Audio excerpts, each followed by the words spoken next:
video games, which were fun to talk about for a bit there. But they're not usually fun to talk about. Spoilers. Whoops! Depends. I've been using the wrong top thing. Why do I have this here, not this one here? You did it. I mean, they're both fine. They're both top screens, but like, I don't need both of them, and I don't know why I have both of them in this scene in OBS. I'm honestly confused. But hi, everybody! No, I just have all the scenes forever. I must have done it for some reason a while ago, and I forgot all about that. You know, whatever. Welcome to Discussing Tabletop. It's January 21st, 2023. Hey, 2023 continues to be a month, but this month is, this week has got more stuff to it and a lot less bad to it, I'd say. That depends on your point of view. It is technically less bad. Also, it is a holiday today, technically. It's Chinese New Year. Oh, it is! I forgot. Happy New Year? Chinese New Year, it's the year of the rabbit. Yeah. I have seen many rabbit pictures. Yep. Yeah. So, there's a couple of things related to Wizards and D&D we got to talk about again. They're not as bad as previous weeks, or like as deep as previous weeks, or maybe they are. Check the news before talking about it in case something else has come up. Yeah, I got something. Just do a quick Google search of Wizards of the Coast. While you're doing that, let me do the preface. Yeah. This is all about Wizards. We're complaining about Wizards. We're concerned about Wizards. Oh, no, nothing new. Okay, nothing new. If you want to do something anti-Wizards for the bad things they've been doing to help fight against them and try to draw them back to at least a level of decency that we as a community want, don't spend money on their stuff. Yeah. Cancel the subscription to you know what else D&D Beyond. WotC stands for? The Work Opportunity Tax Credit. Yes, apparently in the Department of Labor. Yes, that is true. That's not confusing. That's a tax thing. I'm doing taxes currently. Thanks, taxes. Thanks, taxes. Hey, chat. I want to just tell you something real fast. Hey, we're about to talk about some legal stuff, but what you should do before you fall asleep with all the legal stuff is go fill out the survey for OGL 1.2 to voice your opinions and concerns. Because they actually do read those. Will they change it? I don't know, but it's a place you can voice your concerns.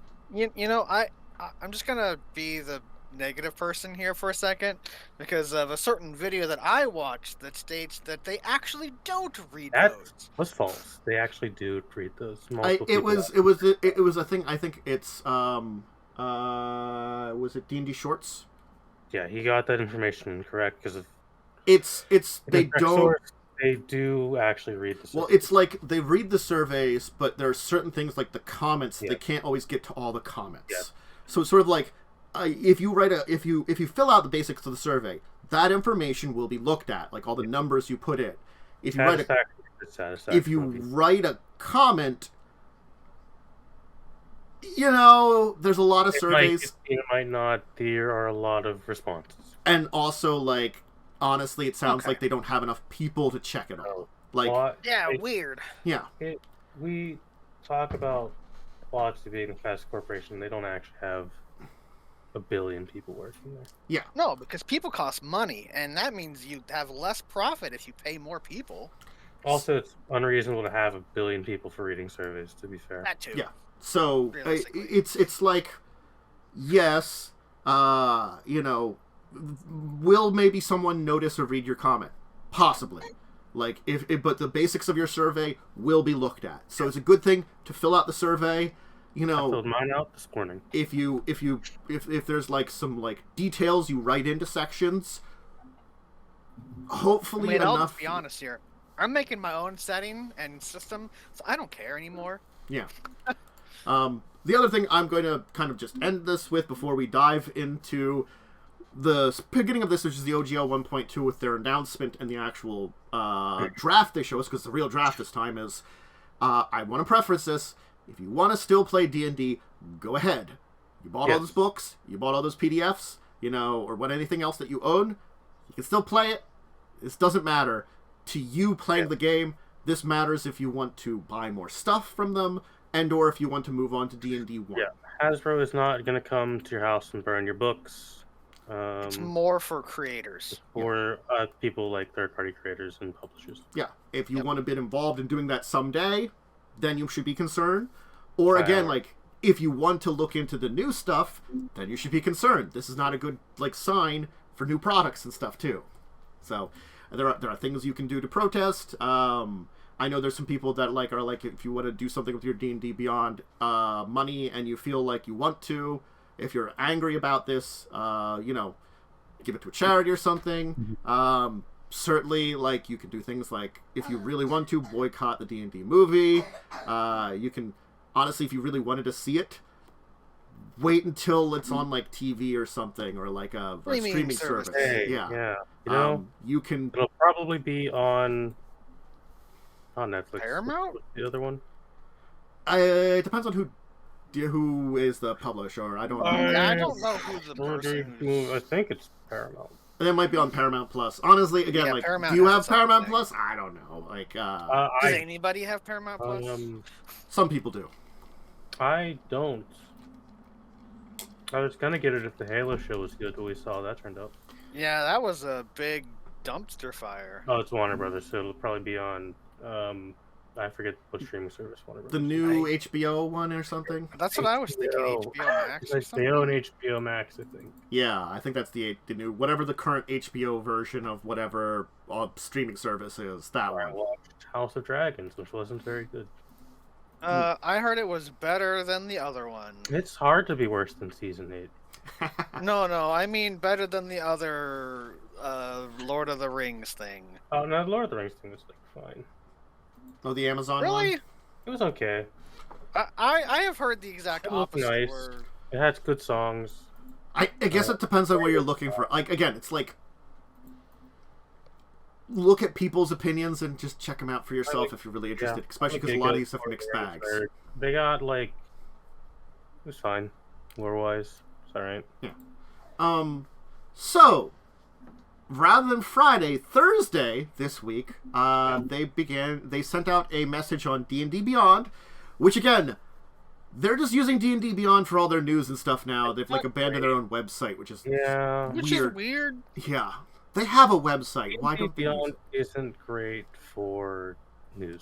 It's not a news It's hard program. to find these statements sometimes. Yes. The best place to find them is on the D&D Twitter. Yeah. Which they did announce it there.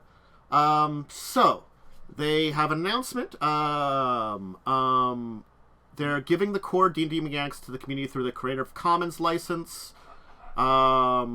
They're using the word irrevocable license. Let me tell you, that is a hot button word because they use irrevocable. But we will talk about it when we talk about the actual OGL 1.2, which they showed the draft of. Let's see here. There's no royalties, no finance, no license black, no registration, no distinction, any of that stuff that they mentioned in the OGL 1.1. The other thing is, though, I will say, they don't not mention it. Meaning, in the actual draft, they don't say, we will not do that. Which is not great, because it means it could be added in, kind of thing. And Just update the license agreement. Oh, hold on. Let me actually look up the draft. They might actually say it in here. I don't think they said anything about royalties in there. It's not. The way it's written is it's like, hey, we're not gonna have royalties in here, but they also don't state that they will never add royalties. Yeah, it's one of those things where it's not perfectly declared. We'll get into the issues of this when we get to it. Yeah. They talk about the inclusive play experience, which also has some issues. They talk about the TTRPGs and virtual tabletops, also issues there. And they still deauthorize the 1.0 in the 1.2. All Which the they things might not be able to do. Yeah. It really depends. Yes, this will be a lawsuit. Yeah. That's what it comes down to. This. They really don't want 1.0A. It's going to come down to a legal battle, and honestly, Hasbro might lose because the people who wrote it say it can't be removed, and their word's a little more... Yeah. Their word on the intention of it, they wrote the thing. I think they know the intention. Paizo was going to bat, but and said they would possibly do it. But I also heard it from, because I was watching the one thing that actually had like a lawyer in the community in it, that they had been talking to Azorius, and Azorius has someone else that's unnamed that was probably a better person to fight this than Paizo. So that's like, there is Paizo a... doesn't really have a leg to stand Paizo- on, I think. Yeah, Not Paizo's anymore. Paizo's not actually affected by it. Yeah, like Yeah. if Pathfinder First Edition was still the major thing, then there might be more of a reason. But now that they've moved on to because that'd be like a second edition- liability thing. Yeah, now they've moved But on to they're second not a edition. part of it anymore. Yeah. And they have a entire thing that they claim there's limited changes. That there's only 2 sections that can be changed in here. But that's kind of like 2 sections that can be changed. They don't talk about adding stuff at all. Yeah. You know. Which is also a bad thing to have.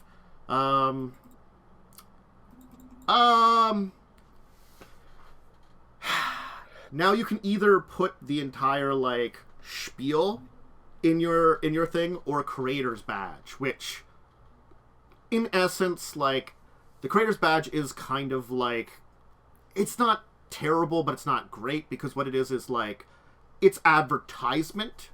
I actually think the creator's badge is fine because it technically will save on printing costs. It does save on Yeah. printing costs, and the thing is, it's like, it's just a little badge you put on like your cover of your book, and yes, it advertises, hey, this is a D&D related product, and is like, it's a lot more advertisement It's connected not back the to the worst product. thing that I they've think this done is here. actually decent and fine. Yeah. So the survey's up now. You I can would also... highly recommend doing the survey. I'm going to link to the post, which I think has a link to both the Yeah, survey the link to the draft. and to the draft in here. Let's talk draft, though. Yeah. Anyway. Okay. So, again, there's this weird thing that they put a lot of their stuff here, their system reference document, under the Creative Commons Attribute 4.0 International license. This is both good and not necessary. Yes, because it's not. It's technically not necessary. However, you can't copyright hard mechanics. You can copyright the way your mechanics are written, Yes. and that's why this is actually fine. It's like, it would have been a hard fight if for wizards on their side, if like there was something that was used like under the system reference document that wasn't in there, you know, because you can't copyright mechanics. But you can copyright the presentation of your mechanics. Yeah. And wording. this helps protect, like, if you're using the SRD that they're going to have with this, it protects, like, if you're using some of their wording and stuff. It's overall a good thing, even though it's like this like weird minor thing, if anything. Needed, but it's nice. Yeah. The one thing in the document I actually like. There's a lot of links in this that don't go anywhere. It goes to like definitions and other Yeah. documents that are important to this, but we don't need to discuss those because I think it'll at this point know what a fan content policy is. Yeah. We're on page 2. I'm gonna say if anybody wants to follow along. I want to screen capture, but I don't know if it'll work very well. It should work if you just screen capture the one browser. Just make sure you don't have anything else in it. Like Let's Play. It's got a bunch of tabs related to the show and Final Fantasy 12. It will, as long as it's not sound, it will only display the one you're currently on. Okay, good. Sound will continue to play, so Let's just make try sure you don't this cut here. anything. Cancel. That's not what I wanted. That's the wrong thing. Browser source. The browser. Yeah, browser. I guess I'll capture a window. That's probably You can easier. window capture too. Window capture is just easier. There we go. App names, but I'm assuming you don't have anything risque. Again, opened up right in this area, it's the I was doing, as I was talking about on my other streams, I was kind of planning to do Final Fantasy 12. It's my stuff researching for finishing up Final Fantasy 12, and the tabs for this show. Woohoo! You kind of need a guide to finish up 12. I'll be honest. It's just like some of the things like figuring out how to change the buttons from Xbox buttons to PlayStation buttons. I'll just put this over the top of all of us right now, in the center here. Oh yeah, we're not important. Hi. No, mine's just a snack picture, so it's fine. Yeah. So it deauthorized. This is the 1.0 it mentions here. There's the creator badges. We go down to the 1.2 as they define it. So right here, they're the licensed content, our unlicensed content, your content. They kind of all define those. These are fine. The work's covered. Yeah. Again, this is like not terrible stuff. We're not in anything bad here. It doesn't get bad until like section 5. License also has some stuff too. Then your license. Yeah, work. the license part is. Well, because there's a thing in there. they do something here. Five. That's a trap, and I was watching a lawyer talk about this. You know. Yes, I do want to talk about they say it's perpetual, but later in the document they say they can just like if we delete don't the think agreement we can if it's not. enforce this. Yeah, if they don't think they can enforce it, they can just throw the agreement away, which is bad because it's. But it's but the thing about that, which is really awful, Yeah. is that's standard like contract agreement. This is pretty standard for a contract. Uh-huh. Like that's not why it's wrong. It's the wording in the first part of their license. Also, the bad part. there's a problem with the word irrevocable because they do mention it here, Yeah. but right after that they define it, and it's not the traditional definition of irrevocable.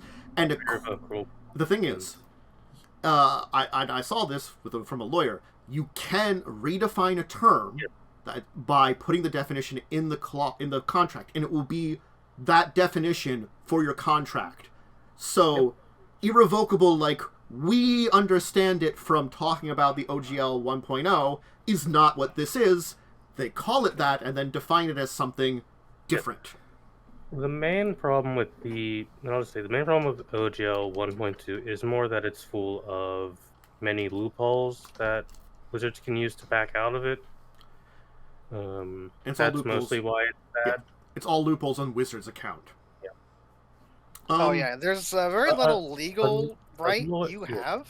A lawyer knew what they were doing when they wrote this as a way they can just back out of this whenever they want to. Like, this is the thing is, though, this is actual legal speak here at least. This is like a real contract at very least. Even though there's like loopholes that we as the people wouldn't like, at least as a contract. In all honesty, if you look at the original OGL, it's not really much of a contract.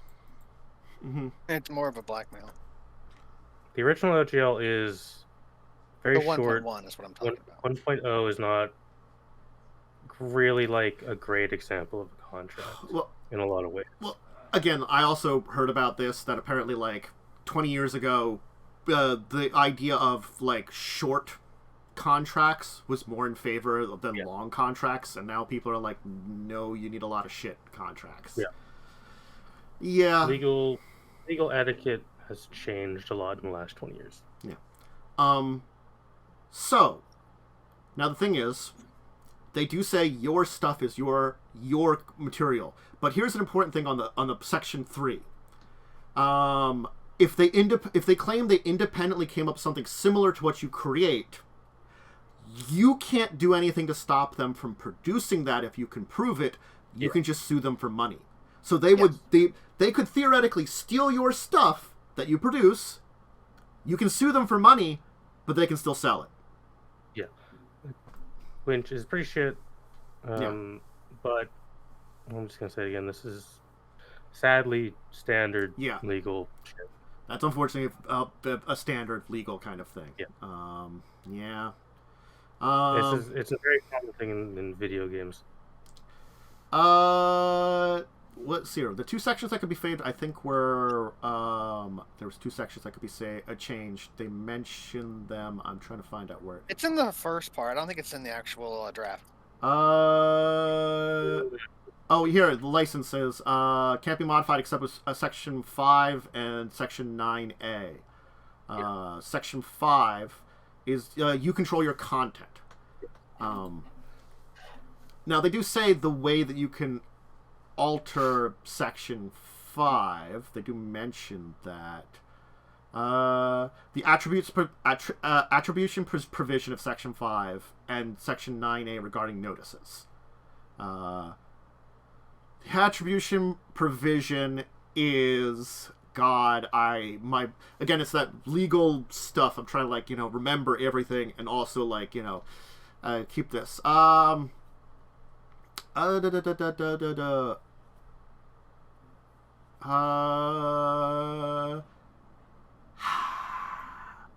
It's a section here in Section 5 that the you control your content. I gotta remember how they have it that you can change it. The attributions. We clearly say the licensed content under Life with Traveler under license either license work. I think it's 5B. You may permit your use of your content on any terms you want. However, if your license you offer to your license work is different terms of the license, you must indicate license work. The attribution of our licensed content found on the pre-made. That's the thing where we can basically, Oh, this is an issue. Is what happens here? The way they say that they can change if they. This is another issue that can come up is if they do something like change the SRD, and then they can null you if they do something to change that. Yes. So there's a loophole right there on that one because they can there's change a lot that. of loopholes here. Yeah. Then warranties and disclaimers. Everything is relatively standard here, with some mentionings that there's some wordings they don't have. I will tell you, up until F. I actually take issue with this up until E. I agree with E on that one. That's the one I was going to say there's problems. Yeah. In the good old United States of America, because WotC is based out of Washington State. The laws in Washington State and what is legal there are different in other states. And certain things are different in other countries. Yep. What laws are you using for this? They don't mention that. That's not good. I think Are you using U.S. federal law? Yep. Are you using Washington State law? I think it's state law, because I think that's I would assume it's Washington State law. But the thing is... I think that's sent somewhere in the beginning. Because they don't specify, it's a huge loophole. That, like, it's sort of like... I think the statement that people keep saying is, like, if you are producing something in Alaska, how are you supposed to know all the laws of Ecuador? Yeah.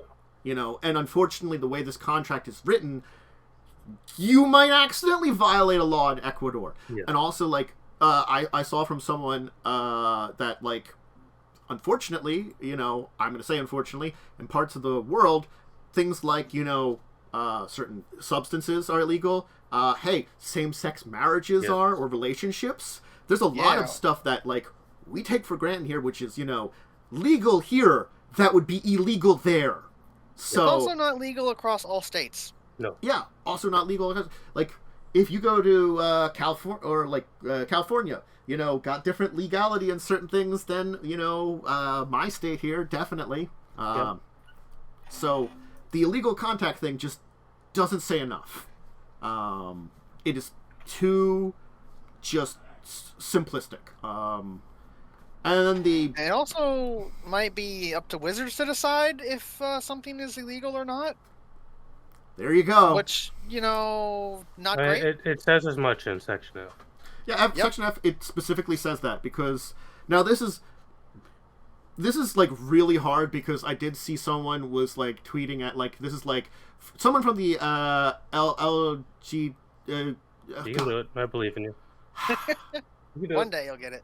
LGBTQ plus. My brain is so bad with the acronym. LGBTQA plus. Why is my brain so bad with the acronym? You can put an I in there too. The A actually was added pretty recently. Thank you. The A was very recently. It's very good. LGBTQ.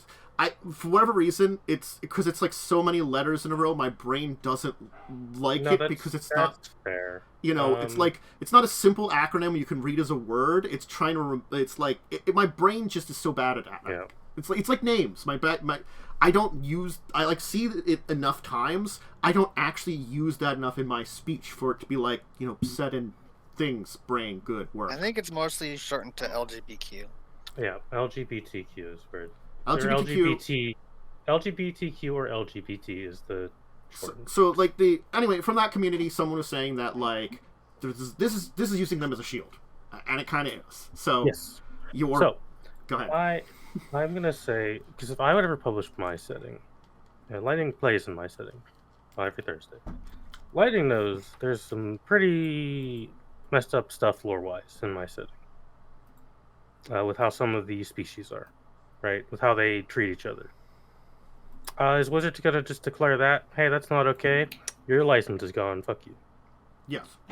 Right? We don't believe in that, therefore you some more. post Because if you look at 5th edition in its current state, they have scrubbed away any kind of dark things or controversial things from the lore of 5th edition currently. Right? Like Drow had like most of their lore scrubbed away. Even Mind Flayers got a good scrubbing. And they're like the worst of the worst. Evil villains. Yeah. The actual villains of D&D. And they don't have to be scrubbed. They're weird alien creatures that like they basically do like an Aliens movie on you by putting a tadpole in your brain that eats its way out and replaces your body. That's kind of horrible. Particle F is... Why do you need to scrub that away? I hate phrasing like this, but it is true. It is... Wizard of the Coast is effectively putting their moral compass onto your work. Yeah. Yep. So the idea is it's your licensed work can't have harmful, discriminatory, illegal, obscene, or harassing. But they also say, which is really terrible, you can engage in any of that stuff. So if you're a criminal, you can't work for the company, apparently. Or if you, like it's like someone said, like, what if you have, like, one of your jobs is, like, an OnlyFans, and the other is making content. And your OnlyFans, it could just be, like, lewds. People do that, you know? I've seen. So you're gone out of the community, straight to jail. And they solely have the right to decide what is that, you know. And the other thing is they mentioned is you can't have any other suit or legal action to their decision. Yes. Yeah, you have no legal repercussions against them. Yeah, it's straight up to them. That's a big bad. Yep. That's the thing that's one of the things I'm very not okay with in this document. It gives them superpowers, and basically the thing is, if they don't like you, they just shut you down. Yeah, if they abuse it and like say like, hey, I don't like you, WotC would clearly never do anything to a group of content creators that have been exposing them for all their bad things or anything, right? I mean, corporations aren't evil. Yeah, or vindictive. Yeah. Totally wouldn't just shut someone down. Yeah. So that entire section, it's awful. It's the idea of having at least, you know, not having your work having the harmful, discriminatory, illegal, obscene, or harassing kind of stuff. That's good.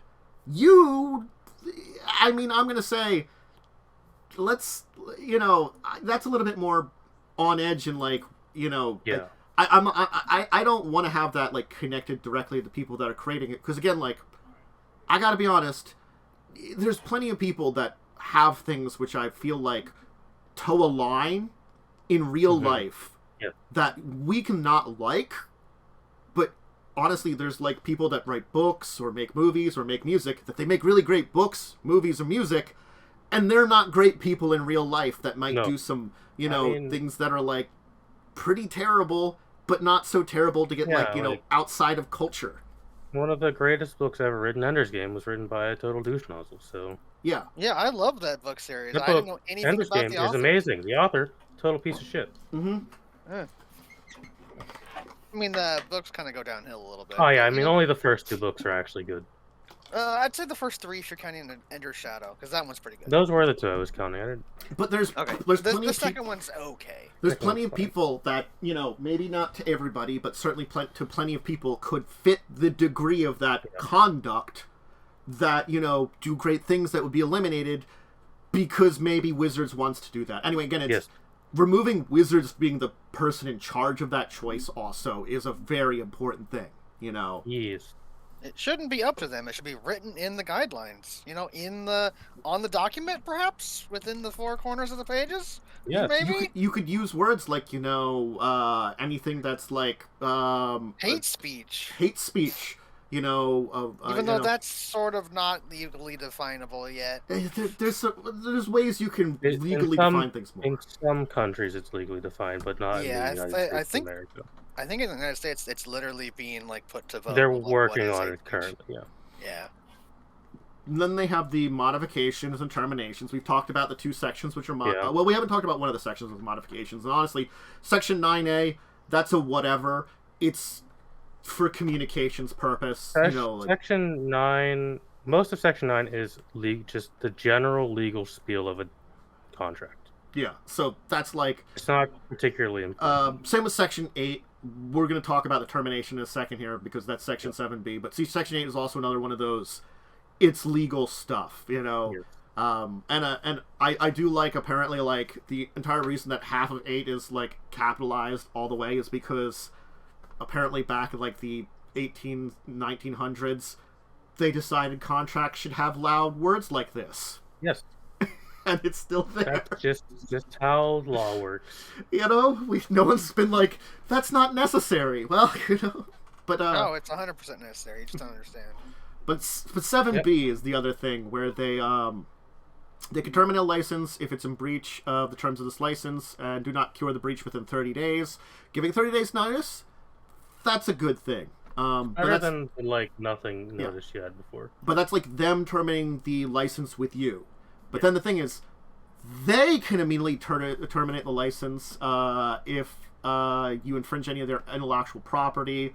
Yeah. Bring any action challenging our ownership of our license, contact, trademark, patents, violating all related to activities under this license, including violating. I feel like that's pretty normal law, though. Copyright law. Section 7B is very, very standard contract. But I'm saying it's a little. The wording is still in a way that does help Wizards because it's sort of if it's one of those when we talked about the thing earlier where you could try to claim it's your work. The thing is, if the copy of work, if you don't have enough to prove it, they could just destroy you in turn.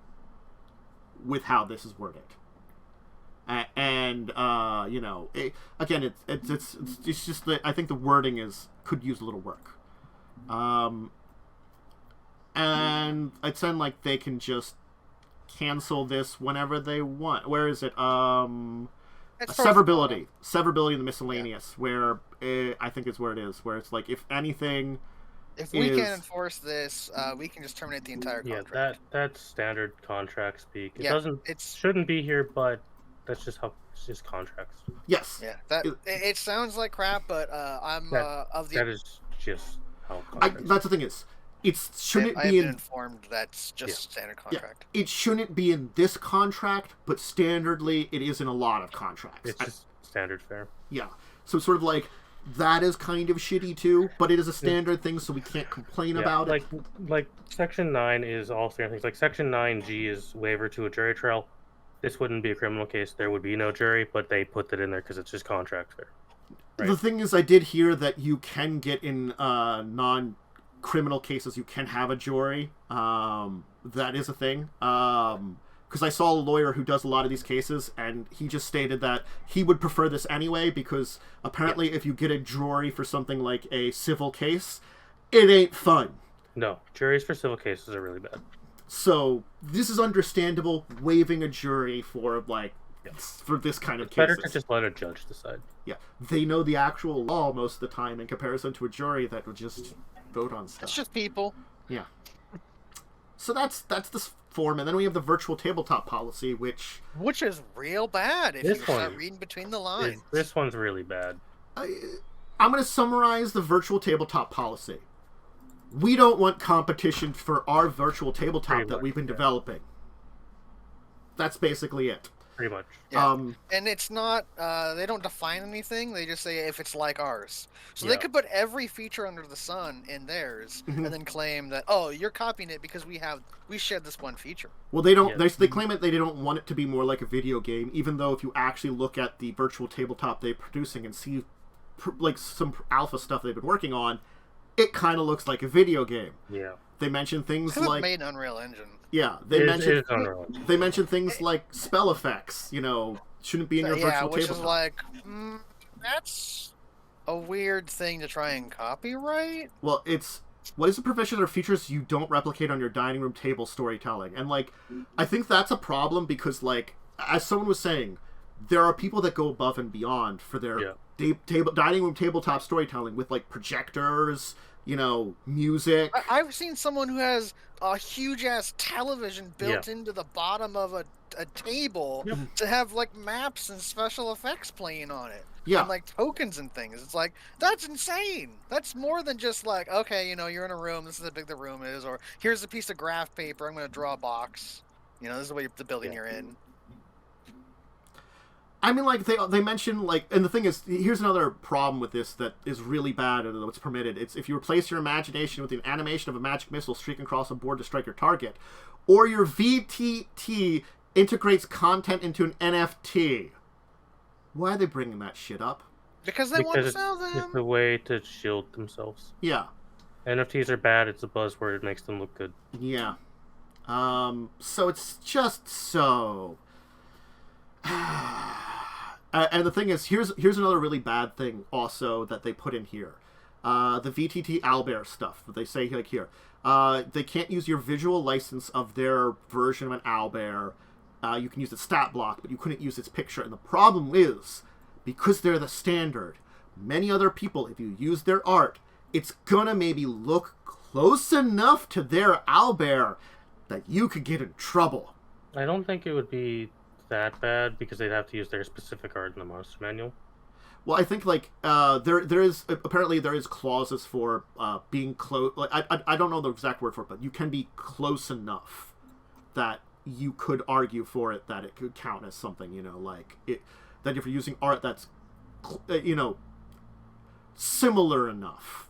I think it's with copyright. It doesn't have to be the exact thing. And so the thing is, they might not, but the problem is the way they're talking about it. If they wanted to, they might be able to fight against that. If an artist uses theirs as a template and doesn't change it enough, there could be a problem then for a virtual tabletop using it. So again, their virtual tabletop thing is, it's not. It's I want a monopoly on virtual tabletops F everybody else. It's really bad. And it's not even a policy. It's just it's terrible. It's a weird thing to include in this kind of thing. I'm just going to say that. Well, they did say they were going to put a draft of this out as well for feedback. Yeah. That's why it's here. This is just a big draft document for... Instead of having two separate documents, they put them together. Right. But it's still not good. Yeah, no. We don't want to have competition. Pretty much. That's pretty much what they're saying. This thing, it's, again, we are better than where we were a week ago. It's a step in a direction. The survey's out. We can see what they take and change from this. We can see if it evolves. Will we be able to drag them back more into a more positive direction? And I mean, like, certainly there are things that I'm sure plenty of us in the community, including creators, would be willing to deal with, with changes. It's just, we got to meet in the middle, and they're really not offering a lot towards that middle yet. I have seen someone summarize what's going on is we're basically in the middle of negotiating with WotC. Yeah.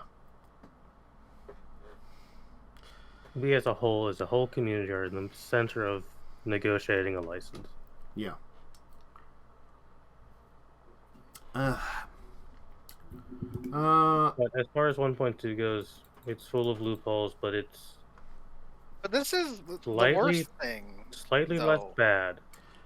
Honestly, like, if they... Like, the big thing about this is, like, there's a couple other changes, but if they got rid of the entire... We'll get rid of the OGL 1.0A, people would be a lot happier, I think. And, like, stop getting rid of that and deauthorizing that. That's the big sticking point, mostly. If they would just have this for 6E, it would be fine-ish.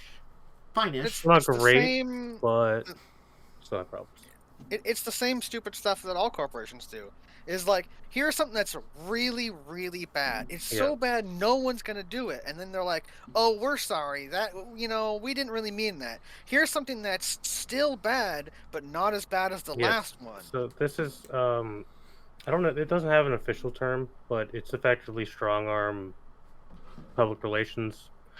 It happens all the time in the video game industry. If you ever pay attention, games will do something really bad, and then they'll take a slight step back, so you feel like you won. That's what this is. Hey, most of us feel like we haven't won. No. But, the thing is, I think someone said it best about their statement about some will say they're won and that we've also won. No one wins from this. Literally no one has won. No one is ever going to win from this. They have caused an issue that they never needed to cause. No, they did not need to cause. There's English. I double negative there. Who needs English? Honestly, I barely know it anyway. So it's like they have taken steps they did not need to do and caused issues they did not need to do. So rather, no one wins unless you would walk back and do none of this. Then we would win. Since you're not going to do that, we're not going to win, but we're certainly not going to goddamn let Wizards win on this one. WotC's not going to get a victory. They're going to be in a lot of shit show, and, however the shit show evolves, I don't know. I don't know if anybody knows. They've burned stuff down. God, I have to find the leak now for the next thing. Does anyone know where the D&D Beyond beginning of the week that they distracted us from with this entire thing, possible leaks for D&D Beyond are? I have it. Winner. These are leaks that had no follow-up, but they're still concerning. Yes. Here's the article. Where's one of the articles? It's the first one I saw. You can just post that in chat there. It also links to the D&D short tweet. Yeah. So, this is a bit of D&D Beyond controversy because, again, even if this was only suggested and floating around the entire thing, let me see if I can get that link there. I'll even link the actual tweet that said it for ease of access, so you can read off the bullet point. Yeah. There you go. Let me grab that too. Boop. Thank you. Those are open. Okay. So, yeah, the bullet points were from this leak here. Again, I'm just saying. This could just be some, who knows how far this goes, Yeah. But the fact that this is something that people were floating around is the bad idea, It's more bad stuff. Changes D&D Beyond. $30 a month per player. That's a lot. That's... More than I'd pay. It is, I think, 5 times the amount of the premium and 10 times the amount of the non-premium. Deauthorizing the OGL 1.0. We still talk about that. Homebrew banned at base tiers. And then stripped down gameplay for AI DMs. Oh, I remember this. AI DMs are a thing. They're kind of bad, but they're very basic. Yeah. I think I talked about this at some point in time, my opinion. We had a chat before Buccaneers with this that got a little heated. Well, I think it's because... go... Well, yeah, we talked a little bit about this before Buccaneers. I personally don't think any of these changes will actually go through us, besides the AI one, because they already have AI DMs on D&D. I want to say about the entire thing about AI DMs. Honestly, I if I see them doing AI the programs you can get for certain board games that or AI Dungeon. Yeah, something that it basically follows the path. It's not going to have any major changes or anything like that. It keeps it simple. Again, is there time and a place for it? Maybe. If your group has no one that wants to step as a DM and you have a couple of players, hey, there you go. and no one wants to try to be the DM or feels like they can do it, cool. If you have like 2 people, then you don't need a third. Sometimes like having one person and the other person player, not a great experience, but 2 people player. There's times and places for those things. They're not going to replace actual DMs. AI is not able to react on the fly. It's a program. The weird the money and the homebrew brand or homebrew banning is ever going to go through because we'll just nuke the website. Yeah. I think that was more someone suggested it, and then it probably got shot down immediately. Yeah. The homebrew here, I also don't see being a thing because that's the only reason a lot of people fucking use that website. Again, this is something that popped up, and like, and the thing is, D&D Shorts was confirming that the VP Chris Chow was talking about this of digital games. So it's sort of like, this is something that one of the people in the sphere here was talking about, and the changes, with everything going on, it's hard to say whether or not, without the rest of the stuff going on, they could have implemented some of this stuff. Unfortunately, with everything going on, it's probably dead on arrival for them trying to do it because people really want to take it. I mean, D&D Beyond's already lost like $1 bajillion. A bajillion dollars. So it's sort of like, it just is. It feels like that someone was talking about this. It's just so tone deaf, I think, is what it is to everything else that's already going on too. Unfortunately. It's just more of Wizards' current tone deafness and stuff. So, again, the OGL 1.2 came up. Honestly, this would have been much more of a topic if it didn't. If this was their first draft, it's actually not bad. It's still not good, but. I mean, hey, I think they want us to know it's draft because it says draft on every page, guys. Yeah. But I mean, like, I think that's like the legal requirement. Yes, I mean it's fine. It's a step in what could be a good direction. We'll hopefully listen to feedback, and that's all. We just have to wait and see. Yeah. Right. We have to fill the surveys. We have to keep on them. Here's a link to that because I didn't put that out there, and then let's talk about. Some success, because apparently the ORC has had supremely large success. What a surprise! Yeah, I'm fucking so blinded. God, Pies will get a dark mode. That's all I ask for. I have adapted to switch between it a lot of times nowadays. So more than 1,500 tabletop RPGs publishers have signed on to the ORC as of right now. And there are a lot of big names in here. Like, you can take a look at the list. Like, we've talked about a bunch of these companies before.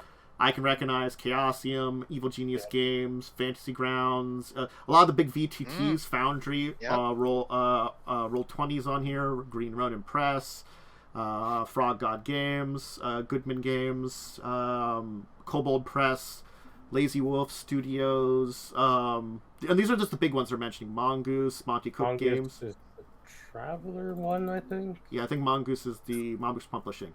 Nord Games, of course, Paizo, Pelgrim Press, Pinnacle Entertainment Gaming, Rogue Genius Games. There's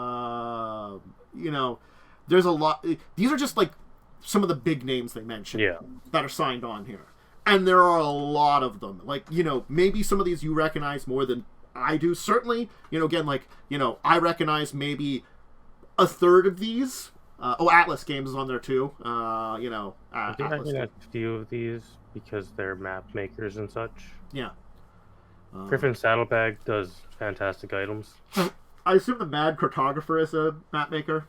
Yeah, so is Tom Kartos is a pretty good map maker as well. Okay. So, like, it's good to see that, like, honestly, in a way, we still have a very good united community, and I think that's something that I did worry about with Wizards basically burning their core of stuff, that the community was able to kind of stand together and still say, like, they're connected together in a way, at least, you know. Even if Wizards burns D&D as the center of, or D&D as it was, as the center of our community, as a tabletop community, we still have something there.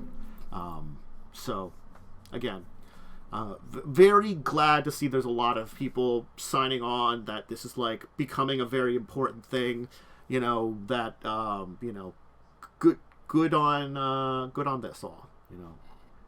It was definitely something I wanted to mention and talk about, because it's really nice. Yeah. We still have a few things related to this to talk about, because there are some things. These are tangential stuff. Hey, Free League. Free League's putting out 2 OGLs, 2 open game licenses. So, they basically, like, they were working on these new licenses last year, but after what happened with with Wizards, they're basically pushing, because it sounds like Free League wanted to do their own thing. You know, they wanted to separate out from Wizards anyway, because they're becoming a much bigger company. You know, and certainly they are. Free League has done a lot of great things over the past couple of years. I can see them trying to take steps away from Wizards. And so, like, that had to accelerate their time frame. They're doing, like, a OGL for their Year Zero engine, which they use for a whole bunch of games like Alien, The Blade Runner, Tales from the Loop, of course, Mutant Year Zero, you know. So having a OGL for that, and it will give creators a revocable, worldwide, royalty-free right to use the Year Zero engine's standard reference document and freely publish their own role-playing materials based on it. So they are basically, they're saying they're going to do that for their Year Zero engine. If you want to use that, you can now basically do that. And they're also doing it for Dragon's Bane, which is their newer game they were going to do, that they've been working on with a new system. So they're planning on, they're like, you know, we were doing a new system anyway, we're going to put an OGL out for this new system also. So, you know, I've seen stuff on Dragon's Bane before. I don't know a lot about it, but I've heard about it before, that they've been working on it. So that's the best I can say on it. So there are 2 systems that do use it. They do mention. Their Lord of the Rings role-playing and the Roots of Sabarum use the OGL 1.0 from Wizards of the Coast. So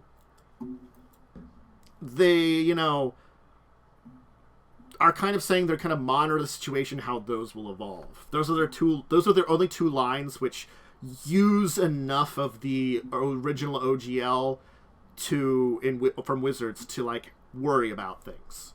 So they're mentioning that too. So, hey, you know, another company giving us some great stuff.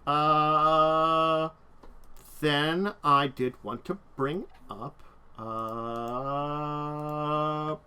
Privateer Press talks about something here, because their product line is indeed their Iron Kingdoms RPG, based on the, you know, OGL. So they talk about, like, you know, their future here with that. They know there's some uncertainty I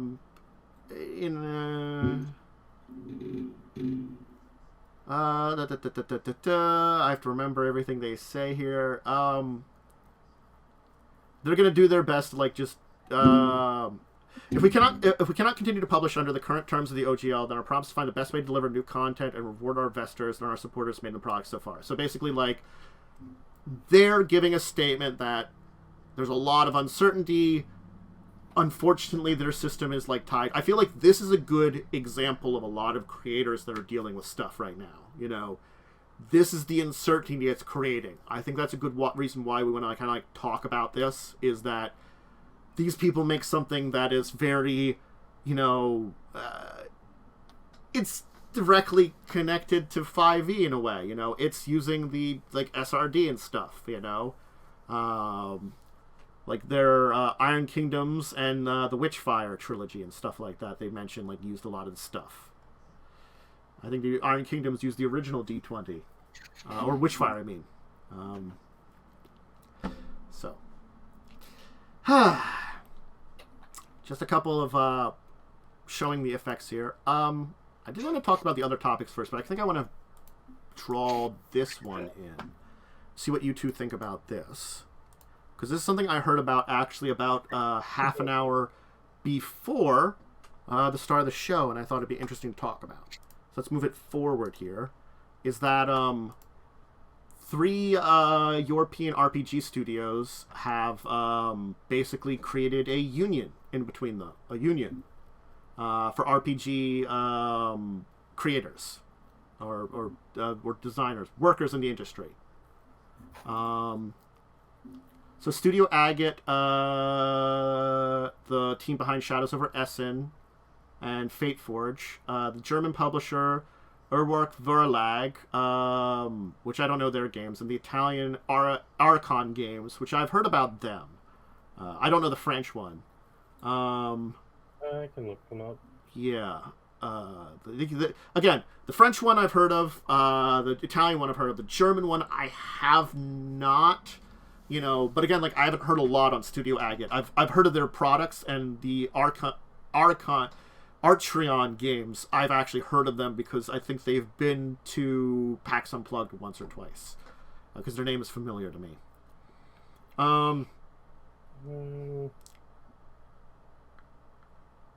They have done. They translate. They do translations. Okay. So, I mean, this is an interesting one because, like, I think it's one of those things that, oh, God, unions overall are a good thing. You know, as much as a lot of companies would like you to think differently. Yes. I worked at Walmart for a while. They are very anti-union. Correct. Wonder why. Yeah. It's interesting to see that, you know, like, these European companies have begun to form that. Like, I would hope that, you know, it would grow, you know, and maybe have an influence on, I don't know, the industry in the U.S. I'm just good luck with that one. Yeah. I have seen both good and bad things from unions. So I'm in a very... It depends on if they're a good one or a bad one. I think overall, there's bad unions. I think overall unions are good. However, they are not uncorruptible. That's the thing. Correct. Is if a union gets corrupted, like there are certainly some very old unions here in the U.S. that have had a lot more corruption and things. Cough, cough, Teamsters, cough, cough. Yeah. I think their Teamsters are better nowadays, but certainly there's a lot of stories about how they've had their corruption and issues. Whether or not they're perfect in any way, I'm going to say no. I don't know what basically what to say about them at this point. I don't know how they are. Just we can tell stories of, 70s and 80s about things that were not good for that union, all I can say is I'm part of the UFCW, and they're pretty good. Yeah. I believe my uncle actually is a Teamster.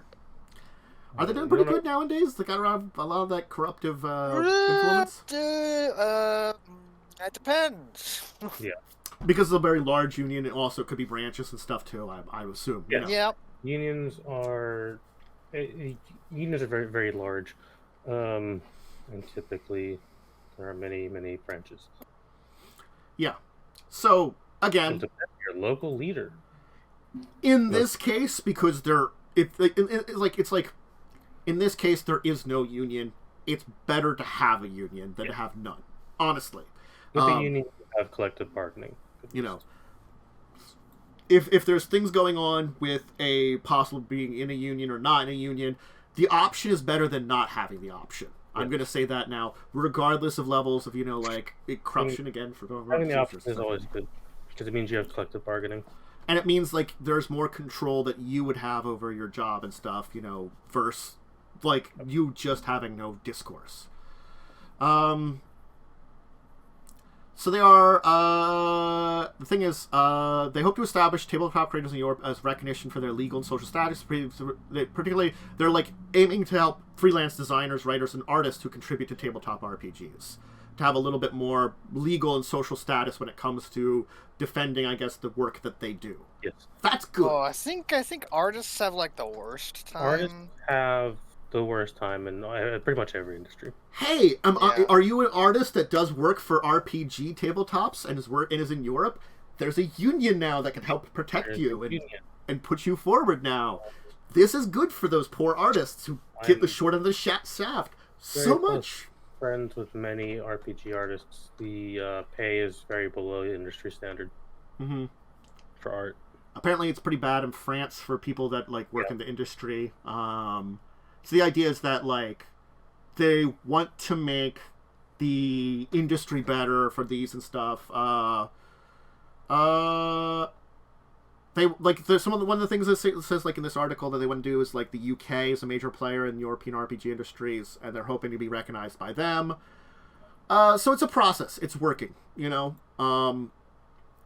Honestly, if this is an after effect of, you know, what's going on Wizards, that people feel like, you know, there's a lot more threat and there needs to be an organization. Honestly, again, it's a better thing, you know, because as I said, people are fallible, but it's better to have a union in a situation than not have any, you know. Better to have the choice than none. It's always better to have choices or situations you can move into. I don't like it when you're forced into a union. That I have to say. But like the choice to be part of it or not part of it, I think should be an option. Unfortunately, some industries force you into it. It sucks. Isn't the actors, you have to be in union or something? One of those ones. Actors Guild. I don't know if you have to be in the Actors Guild union, but you do get more jobs if you are. I think there's one of those Hollywood ones that you have to be in or you're not going to get any jobs ever or something like that stupid. But that's Hollywood. God, Hollywood. The Actors Guild union has a lot of problems. Yeah. Especially because it's just screen actors. Which leaves behind a whole lot of other types of actors. Yep. Like voice actors or mocap actors. Or stage actors. Yep. Yeah. So, oh yeah, Worm had a Hollywood job, and actors were forced to be in the union. There you go. So I guess if you are being a screen actor, you have to be in the union. So, that's something I would go against. You know, let's have options. You know, if you want the protection of the union, then take the protection. If you feel like you want to not deal with that protections and what it offers, then don't have it. I'm more on that power that you have the choice between the two. It also keeps the one from becoming more corrupt. Just saying. Anyway, let's talk about some non-things related to this entire thing. Let's talk about dragons. I like dragons. Yeah. Dragons are pretty decent. Legend of Ghost Mountain is a Savage World adventure with a big old dragon mini. Neat. You know, as a special bonus for the campaign, we're using the Imperial Dragon miniature, a 4.5-inch tall, that goes with the box set. All Legend of the box set print receives the mini as a free thank you bonus. So if you get the box set of this entire thing as a print version, you get the miniature for free. Yeah. But you can have like a cool Imperial Dragon then. I know a little bit about Savage Worlds stuff, so again, like, it's related to that, and it's you know, meant to be a 10-chapter plot that they give information on. They give some monsters, you know, things like that. It's a big old epic thing with a big old dragon, and you know, it's a big old box set, and you get the digital for $20. It looks like. Yeah. If you just want the Imperial Dragon mini, you get it for $25.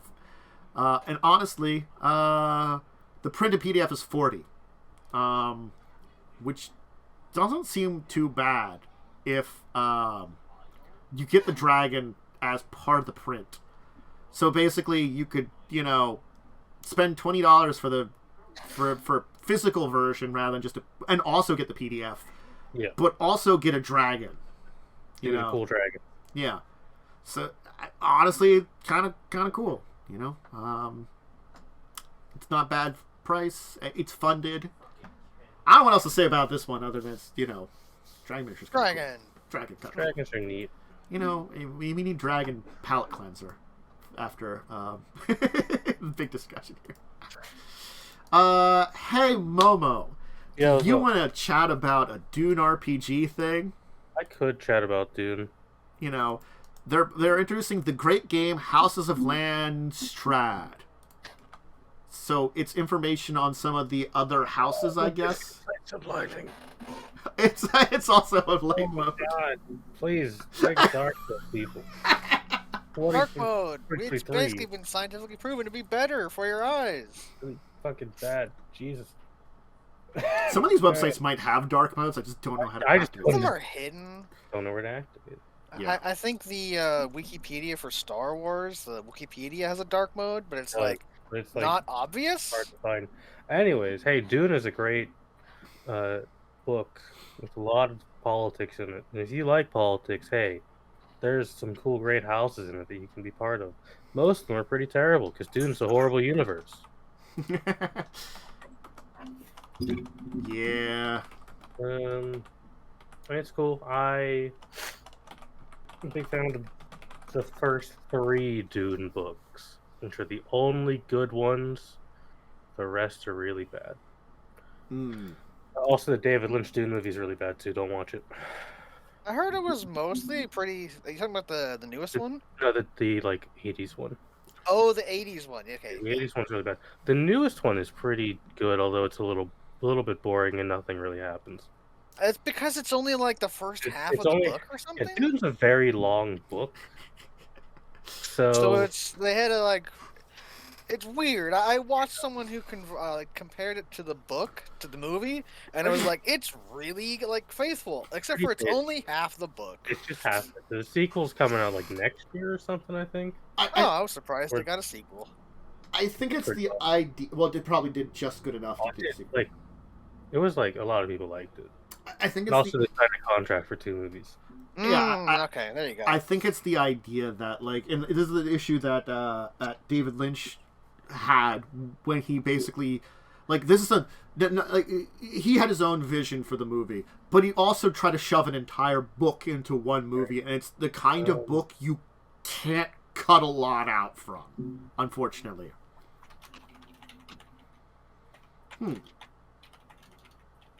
I could be wrong, but I believe that the Dune movie is one of 3 movies David Lynch will never talk about. I know that one of the other one is Eraserhead, which is just a terrible movie. I mean, again, there's plenty of I don't mind when David Lynch has disowned that. David Lynch has disowned his own movie adaptation of Dune. That should tell you everything you know about it.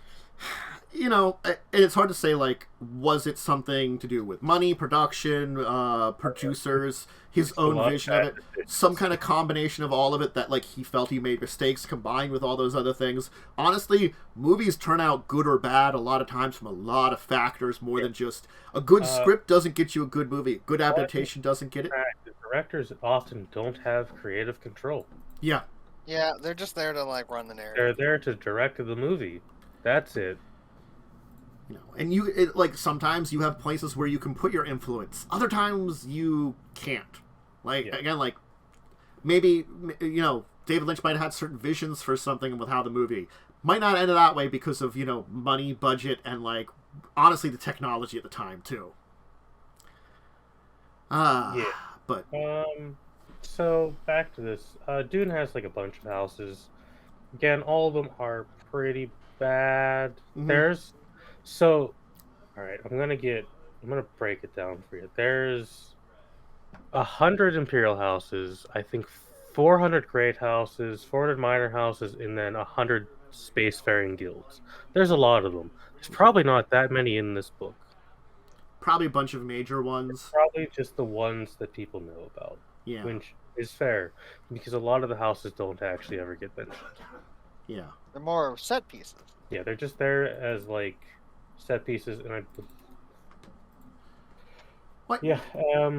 I like the idea of expanding on the universe. As much as, like, Dune has been Arrakis, having, like, the universal setting be a little more universal is good, honestly. Because Arrakis is just where it's the big one. There's Caladan, there's I'm blanking on Dune names because I haven't read the novel in like 5 years. Man. But the big one is Caladan. I think that's like the capital. Yeah. There's also a bunch of weird rules in that, like, your houses can't attack each other. Yeah. Like, directly. Dune is a setting full of espionage and assassination. I mean, yeah. And if you ever do have to like people carry guns in Dune, but they don't really do anything because everyone has an energy shield, so you have to stab each other to get through it with a knife. But you have to be slow because anything really too slow, fast. Yeah. So sword fighting is a big thing in Dune. I mean, they include in this book the secret art of Clanley, the rules of govern assassin by blade or poison, and how to manage the deadly war of assassins. Yep. Yeah. You know, it's a just Dune's a lot. Dune is a very long series based entirely on Arabic history. Mm-hmm. So it gets a little complicated. If you want to read Dune, I recommend really only the first 3 books. After that, it starts getting really bad. This is Cell's book because it's the spreadsheet one. The last sentence of what's in this book. A complex system for house management allowing you to craft and build your domains, construct new planetary facilities, manage downtime, and gain leverage and favors from your peers and powers of your house grows. I wouldn't use this book if I was doing a Dune game. To be honest, I personally, while I love Dune, I don't know if I would play in a Dune game because Dune is a lot of politics. Yeah. The thing is, like, I'm not against playing a political game, but I think, like, you need the right person to run a political game. You need that, and you definitely need people who know Dune. Because Dune is a very specific type of world. Yeah. You would have to have, like, the books and read them and have it, like, maybe not like... You have to have at least read the first book. Read the first book, and then had, like, read through the information they provide in these books here and stuff, too. Like... Cause it's not like Star Trek where you can watch an episode and get a feel for it. Dune is a very complicated world. Yeah.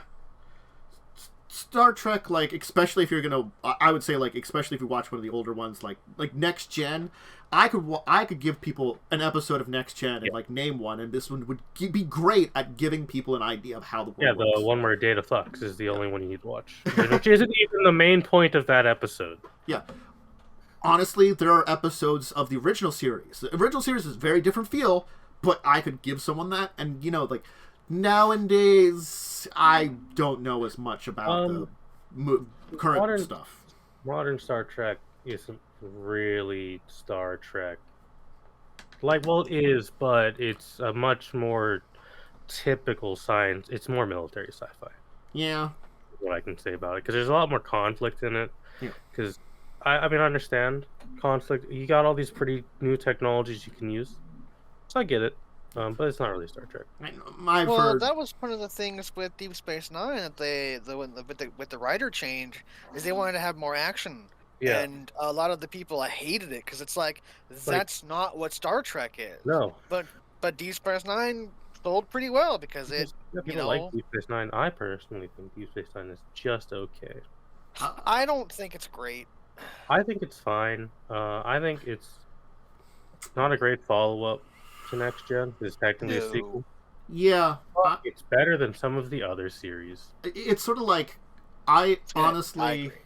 Like, Enterprise. I honestly, everything up into and including Enterprise I've seen, and I can say, like, I'm pretty hard to make somebody dislike something. I'm gonna say that right away. Like, you know, I'm pretty, like, neutral about stuff.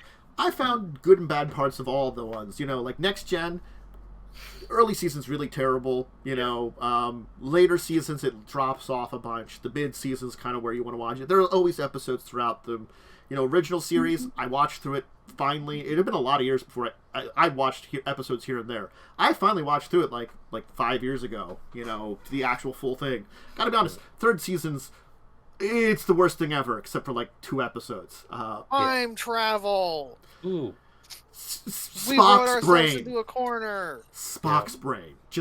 I just say Spock's brain, and just that is the quintessential season 3 Star Trek experience. It is a thing that exists. Anyway, why am I on? Anyway, I don't know, man. Political stuff like the stuff with Deep Space Nine, I found that there were some interesting episodes. Some of the concepts interesting to explore. Yeah. The idea, like, if you want to do I think that's where I'm trying to come at this. Yeah.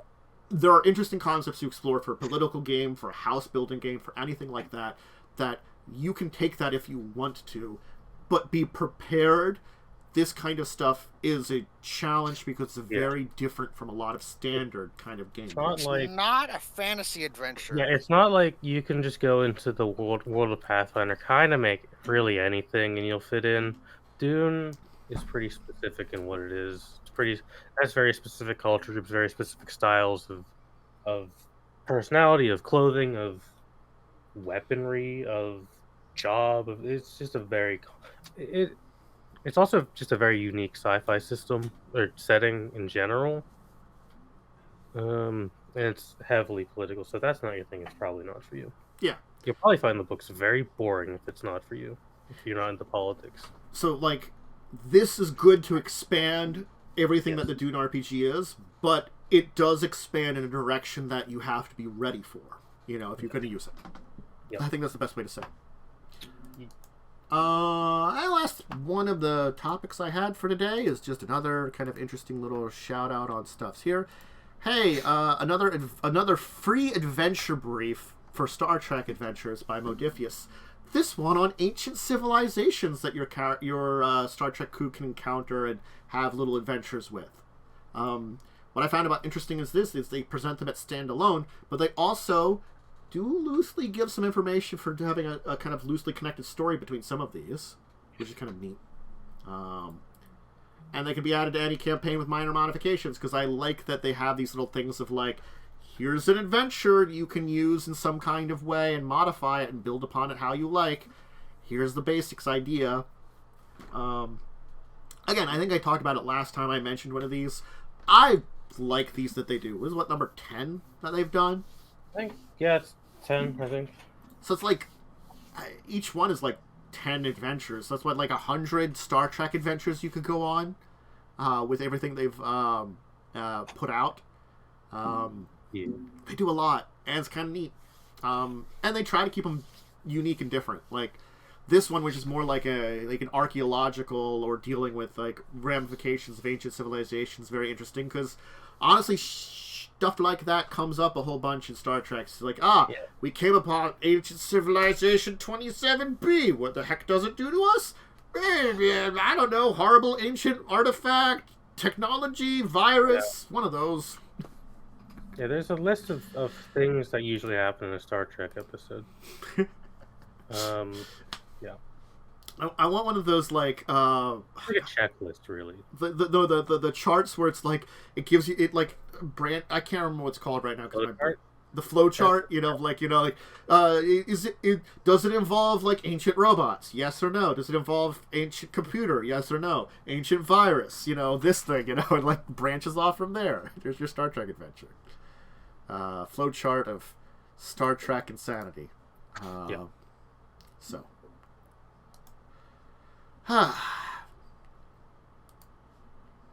Hey, you two want to talk about our week in tabletop? Oh, yeah, we had some games this week. We did have games, I guess. Yeah, we did games. Oh, wait, I almost forgot a deeper discussion topic, because I got one already.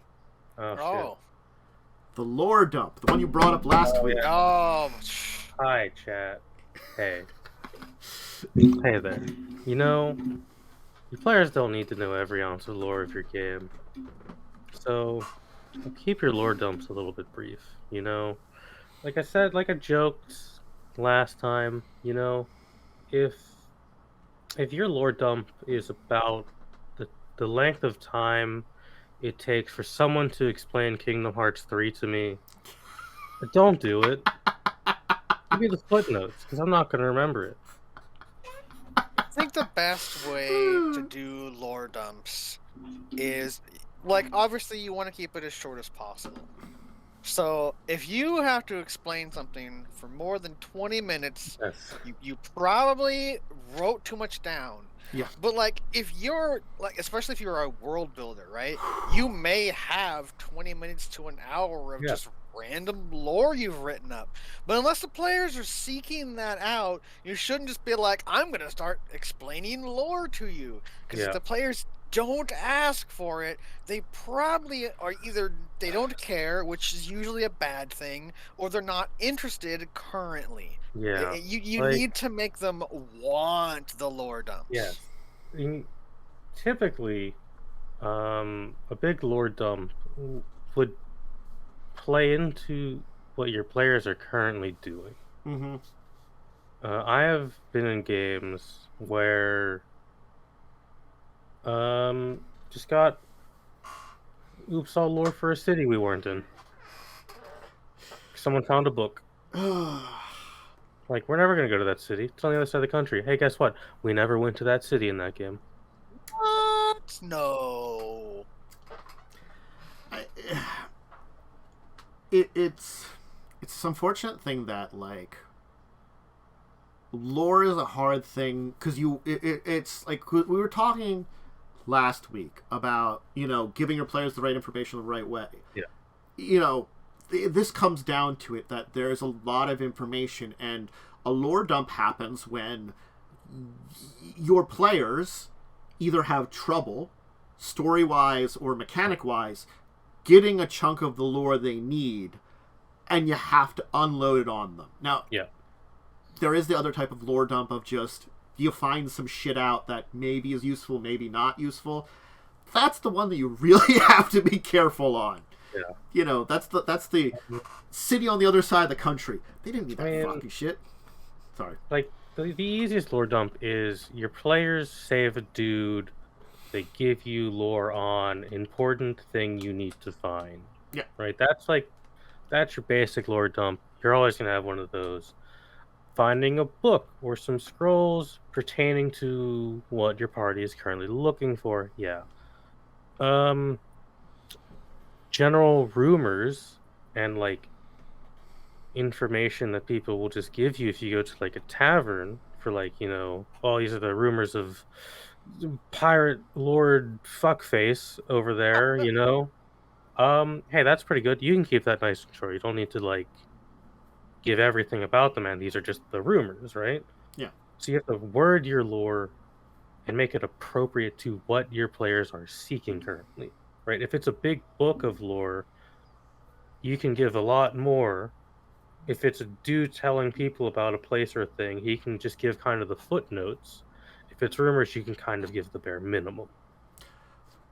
Also, think of it this way: there's like different levels of a lore dump. Definitely. Let's give, for example, on Wednesday, I've got example because I did a little bit of a lore dump on you people, but I made it into a story. Yeah. Effectively, you were in Blood Cove. You went to that guy that you made a check to discover him. He was giving you information about where to find this island. Now, I could have just been like, "Oh, here's the island. That's that." That would have been fine, And that's an wait, that's not a lore dump though. That's just giving the basic answer. Information. But what I did, because I wanted to make it a little bit more human, I gave him a story about what he knows about that island, and I pertained it back to your stories. Like, oh, someone stayed behind there. That was our guy that was, like, fixing stuff up on our boat. He was great with mechanical stuff. Basically, hey, I was on the boat with this man you're kind of looking for. Yeah. And the story was pretty concise. I tried not to get into too many details. There's the balancing act. Like, I wanted a little bit more than just, here's your answer, but I don't want to do too much to go over. But it's like, I don't need their exact day by day. I can keep it relatively like, we crashed, a lot of people died. Yes, we found Captain this stuff out. Steve. Yes, his captain career all began when he was 13 years old as a cabin boy. That's when you start getting right when he was born at the ripe old age of 87. I gotta be honest, Worm. I don't know if you've had lore dumps in your game. When it's usually like when my character has minimum involvement, my brain sometimes goes a little numb on like what's going on for the others, so I don't always pick up what they're getting for lore dump type stuff if you're giving them any, and that's why sometimes I like just ask them again and hope that they made notes. Also, like, things your players wouldn't know about unless they specifically ask for it. Like, hey, here's what the entire world situation is right now. Yeah. Cool. Why do we know that? Yeah. And is it relevant to our personal plot? So we're like, for the Worms game, my character knows jack shit. I'm uneducated, and like I didn't learn a lot of like intelligence-based stuff. So sort of like we had an entire like bit of information on like the weird aliens that we fought, you know. Great. My character doesn't know any of that. Yeah, I had to ask people again. You know, I'm like, I wouldn't have remembered that. And then, made sense. And then there's me on Tuesdays where I know a lot of information and lore about my species comes up. And then as soon as someone's like, hey, what's this? I'm like, nope, I'm not telling you. Mm-hmm. Nope. You don't get to know that information. I'm being secret. Fuck you. So you leave my spy stuff alone. Let me just own your planet, please. Well, yeah, you know, that's player related too, you know. Certainly get those. You don't get a lot of lore dumps on Tuesdays. No, I don't know if there's a lot of lore written for the sector. I mean, there's a lot. I think there's a decent amount. I think we're just not asking the questions. But also, I think it's not relevant to what we're doing because we're doing very personal plots, so it's not relevant. So... where something like my Thursday game, I can give you lore dumps because you're in a world. You're somewhat of an important person in the world. So people are educating you on the states of affair of the world. On your horribly destabilized winter country. I'll stabilize it eventually. Yeah. Then we've got Friday. Oh boy. Where we got Oops All Great War that I don't think anyone remembers any detail of. I mean, I unfortunately have one of those memories that will remember a lot of things. Some dudes invaded some other dudes. I can't tell you the names of the empires because they're all weird. There's French. Like Florence, and then there's and that's the only one I remember. They're all French. Yeah. It's not like the Kingdom of Adir or something, which is like from a game I watched like years ago that I still remember. We don't really need to know about the war, I'll be honest. Like, it only matters if it pertains to your characters. Like, we would maybe know, there's a war going on. You should probably be careful on the roads, because we're not politicians. No! And it's also not, like, a modern age where it's like, we turn on the news, and, war was declared. Like, there's a difference, like, with legacies and records. We had... Like in Legacies, they had the internet and it was the real world. Yeah. So they could just open up Wikipedia and get lore dump of history on real world country. Legacies, we basically had Google. We could look up information of city or continent we were going to. There's something you have in common with that. The players looked it up. Yes, we would ask specifically for that information so we could be better informed on where we're going. And again, like, for something like both Records of Evil and Legacies of Kain, like Records of Evil is a little more difficult because I had to take the information that's on the Faerun Wiki, which isn't a lot for a lot of places, and then just sort of like interpret what they have by like 5,000 years later or some shit. Like to modern day.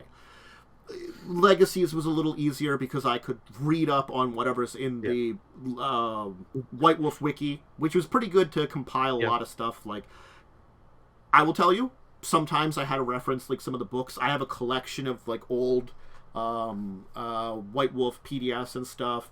I could reference some of those, maybe if I needed to. Okay, so sometimes I had to look up some stuff more exactly. Didn't come up a lot, occasionally. Then I could kind of compile the information that I think you should know. Those were pretty good at lore dumps, you know, because I had a working point and like information for that. Wrath was hard because there was a lot of checks. People would ask questions which weren't really great questions, which those questions then gave lore, which you didn't always need. You're like, I want to know about this. What do I know about it? And I'm like, well, here's some information. I don't know why you need to know about this. I'd like to think I don't really ask a lot of lore questions unless something specific to me comes up. Like in Buccaneers, I will really never ask about a pirate lord, but I will ask questions about Chelix because that pertains a lot to my character, and she may know things or know where to find that information. She isn't really a pirate; she's a mercenary, so she doesn't really, you know, want all the beef and gossip on the pirate lords because they're little shitheads. Who cares about them? As far as the question we have here, Yeah. I think the best way to do it, and this is something that I kind of asked for a little bit in the current game that I'm running, is if your characters give you a background, Yeah. like, hey, I grew up in this town, these are my parents or whatever, I lived in this country or something, the more they develop their backstory, the easier it is for you to be like, oh, hey, for this plot, I know that this thing is happening. So you can pretty much be like, oh, let's say there was like a big war in like this one kingdom. Yeah. And that kingdom is where this one player is from.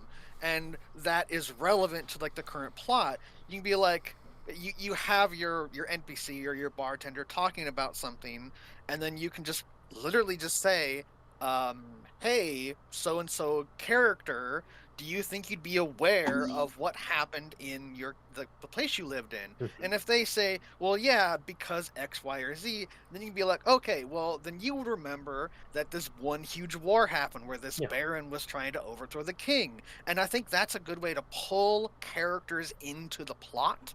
But it's also precedent on them having invested initially into the world. Yes. I think I can say, like, the question of your character would know this. It's sort of like, I'm not against those kind of things where it's like there's something's going on that your character should know that, and I can give you that information. The thing is, the way I always look at it more is that, everybody has stuff. Like, let's say I have my knowledge of plenty of things. I don't always remember that kind of stuff, but something might trigger a memory, and I'm like, oh yeah, I know about that. I remember I read about that school. Like, someone, like, mentioned something about, something related to the Revolutionary War. I did study that in, like, school many years ago. Am I going to remember everything? Maybe, maybe not. Hey, that would be I roll a d20 in real life, and let's see, what the fuck do I remember? Sometimes I might remember a lot, sometimes I won't. Yeah. And I think that's the way it is with that kind of dump, at least. That's kind of how I do it. With my game, I have the added benefit of none of the player characters are actually from the continent they're playing on currently.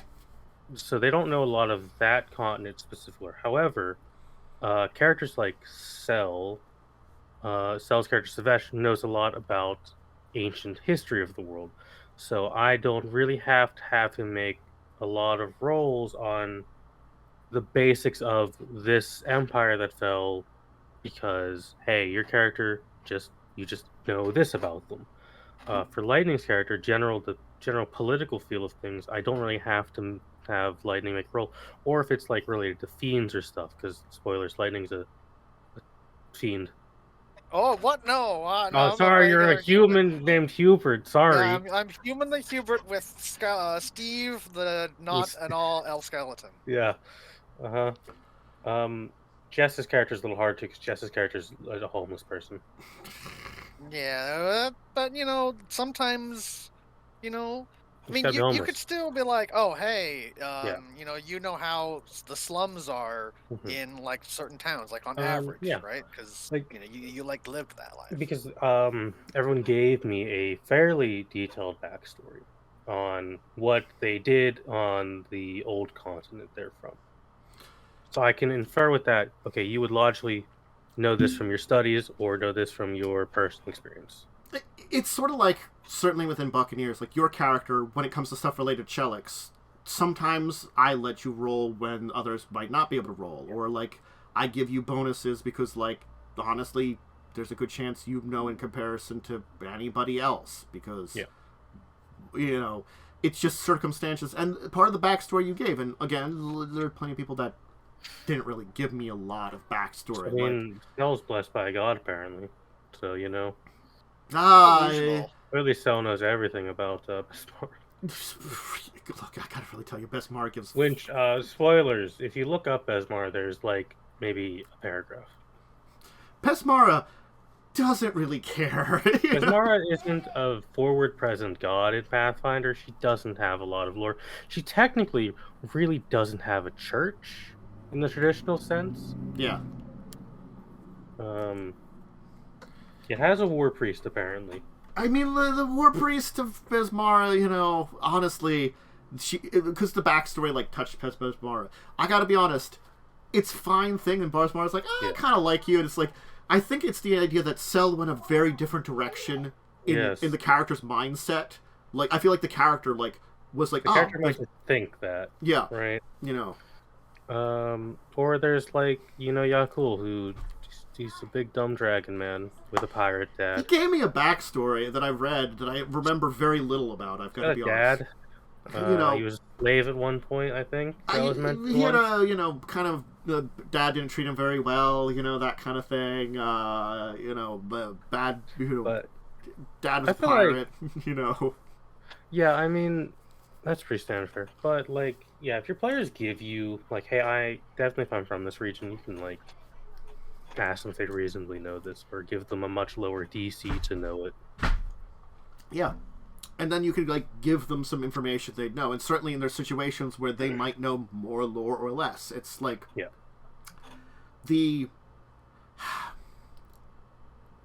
Hopefully, with working with what we talked about last week, you give information enough times and enough ways that you don't have to have a huge lore dump. If you end up being in a situation where you have to have something that long, you've waited too long, or, you know, you've gotten a situation that's not great. Granted, those really long lore dumps can work if it's really pertinent information and a lot of it that the players have been looking for. It's really like, rare. If it's related to and is actually interesting. Yeah. To the players. It's got to be interesting to the players and their characters at the same time, and that's not easy a lot, unfortunately. No, absolutely not. So that's why, like, very long lore dumps tend to just be, like, really not great. And they can come up, unfortunately. Yeah, you know? Sometimes you can't avoid them, because even, like, adventure paths just have sections where you have to expel lore through an NPC. You know, what did these people should have they known that they did not know? Yeah. I don't know, here. Right. Too much, yeah. Just, you know, be careful with the amount of lore you're giving in a lore dump, because, man, it can get really hard to pay attention to lore dumps. It can unfortunately get to this point in time where you're just chatting about something and it just nulls the brain. You know, it's sort of like... and I think it's the thing about information is that, like... If it's not interesting, you're just going to forget. Yeah. And actions speak a lot louder. Like, you know, it's sort of like one of the things is like... If I know my character's not going to be as much interested in a bit of lore, I'm probably not going to be able to dedicate my time to thinking about it as much. You know, that's the thing too. Something I have done and slightly reused a little bit for my Thursday game is when I was running my Underdark game ages ago that, like, kind of collapsed on itself due to certain reasons, named a dwarf.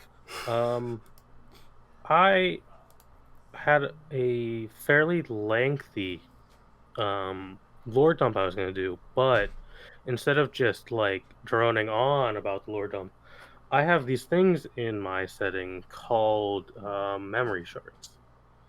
So the player would have grabbed that, gone unconscious, and just the scene of the lore dump would have acted out in front of them instead of me just telling them what happened. So that player would have actually just seen the history of what happened instead of me reading it from a text document. And I think if you can do that, if you can make a lore dump more interactive, it definitely helps a lot with people paying attention. I think it's also the thing too that like, you know, Worm, I do like the idea that, like, you spread out your lore in certain ways, but like it's also like, yeah, it's you never know what players are going to remember is another thing too, which is like it's a catch-22, you know, because like you can certainly give your players a lot of information, but what do they recall? What do they make notes on? What is, you know, it's you don't always want things to be really short and simple, because then it just is like it doesn't give enough. But it's that if it's too short, they might just forget. Yeah, or it's like, honestly, it's too long. It's like you can. If something's like a throwaway line, like, "Hey, you know, it's cold here," the chances are probably gonna forget.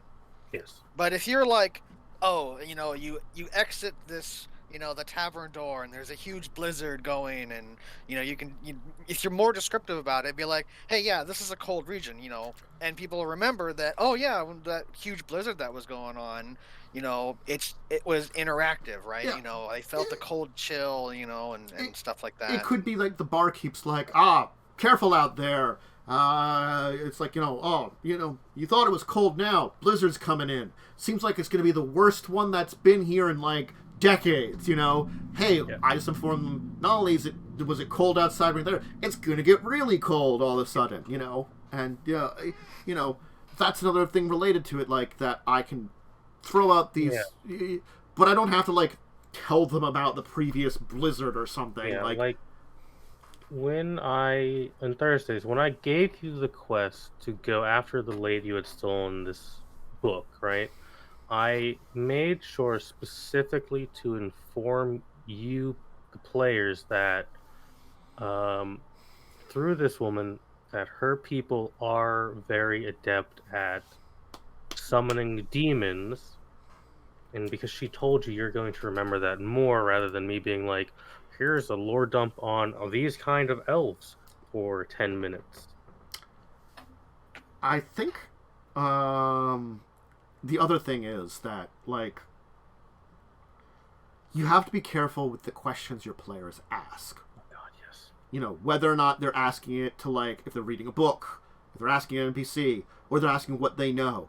No matter what, you have to watch what you're telling them, because you as the world creator can lose track of, you know, like, you're maybe trying to tell them all these things. You know, what is it, the list of stuff that you're telling them? What is the maximum amount? Like, there's so many, like, directions that can go, unfortunately, that you could embellish too much. You could not give enough, you know. It's a manufactured lore dump that they're giving, you know. I have this constant fear with lore where I'm going to say something, and then 10 sessions down the line, I'm going to say something else, and it's going to contradict everything I previously said, and then someone's going to call me out on it, and then I'm going to just be really sad and embarrassed in front of people, because I forgot critical details of my setting that I spent months working on. I always enjoy the, you know, someone asks a question, you know, you give the lore answer like they're talking to an NPC, and then they ask about something else that's connected in there, and the thing is, maybe it's completely useless, but they still ask. You're like, every conversation fucking Carrie and Kaz had with anyone, you know, it's like, hey, I want to know more about this. It's like, well, great. Man, I think I blanked out for every lore dump in Children of Wrath. It like was as soon as Magic the Gathering lore starts getting talked about, I think my eyes just like gloss over, because I'm like, man, this shit's weird. I like the lore of Magic the Gathering, but it's hard to express that lore. I don't know. Does it ever stay in the lore why, like, Urza looks way older than his brother on every card? Is that like a lore thing? Because he looks like he's about 80 and his brother looks 30. I think the real reason is his brother sold it for Phyrexia pretty early on. Like one of them just looks way older. One of them basically joined the Borg. The other did not, so they aged more naturally. It's just wild, dude. You know, Man. that's the simple answer you can just give, because the other one is just art. Yeah, it's just art. We forgot. Someone decided to draw Urza as like an 80-year-old, and it just kind of stuck. Yeah. Even though, like, honestly, it's kind of confusing because he should be. They both would have been really old at the end of the war, Yeah. and he became a planeswalker after that. And planeswalkers at the time were nigh immortal. Even though, God, I don't. I'm going to tell you. Side note here. This is just a complaint. They're going to change things with planeswalkers completely this year, and I'm like, I just. Retcon. I don't necessarily mind a retcon, but I don't trust them to go in an interesting I direction. just don't care about Magic the Gathering anymore.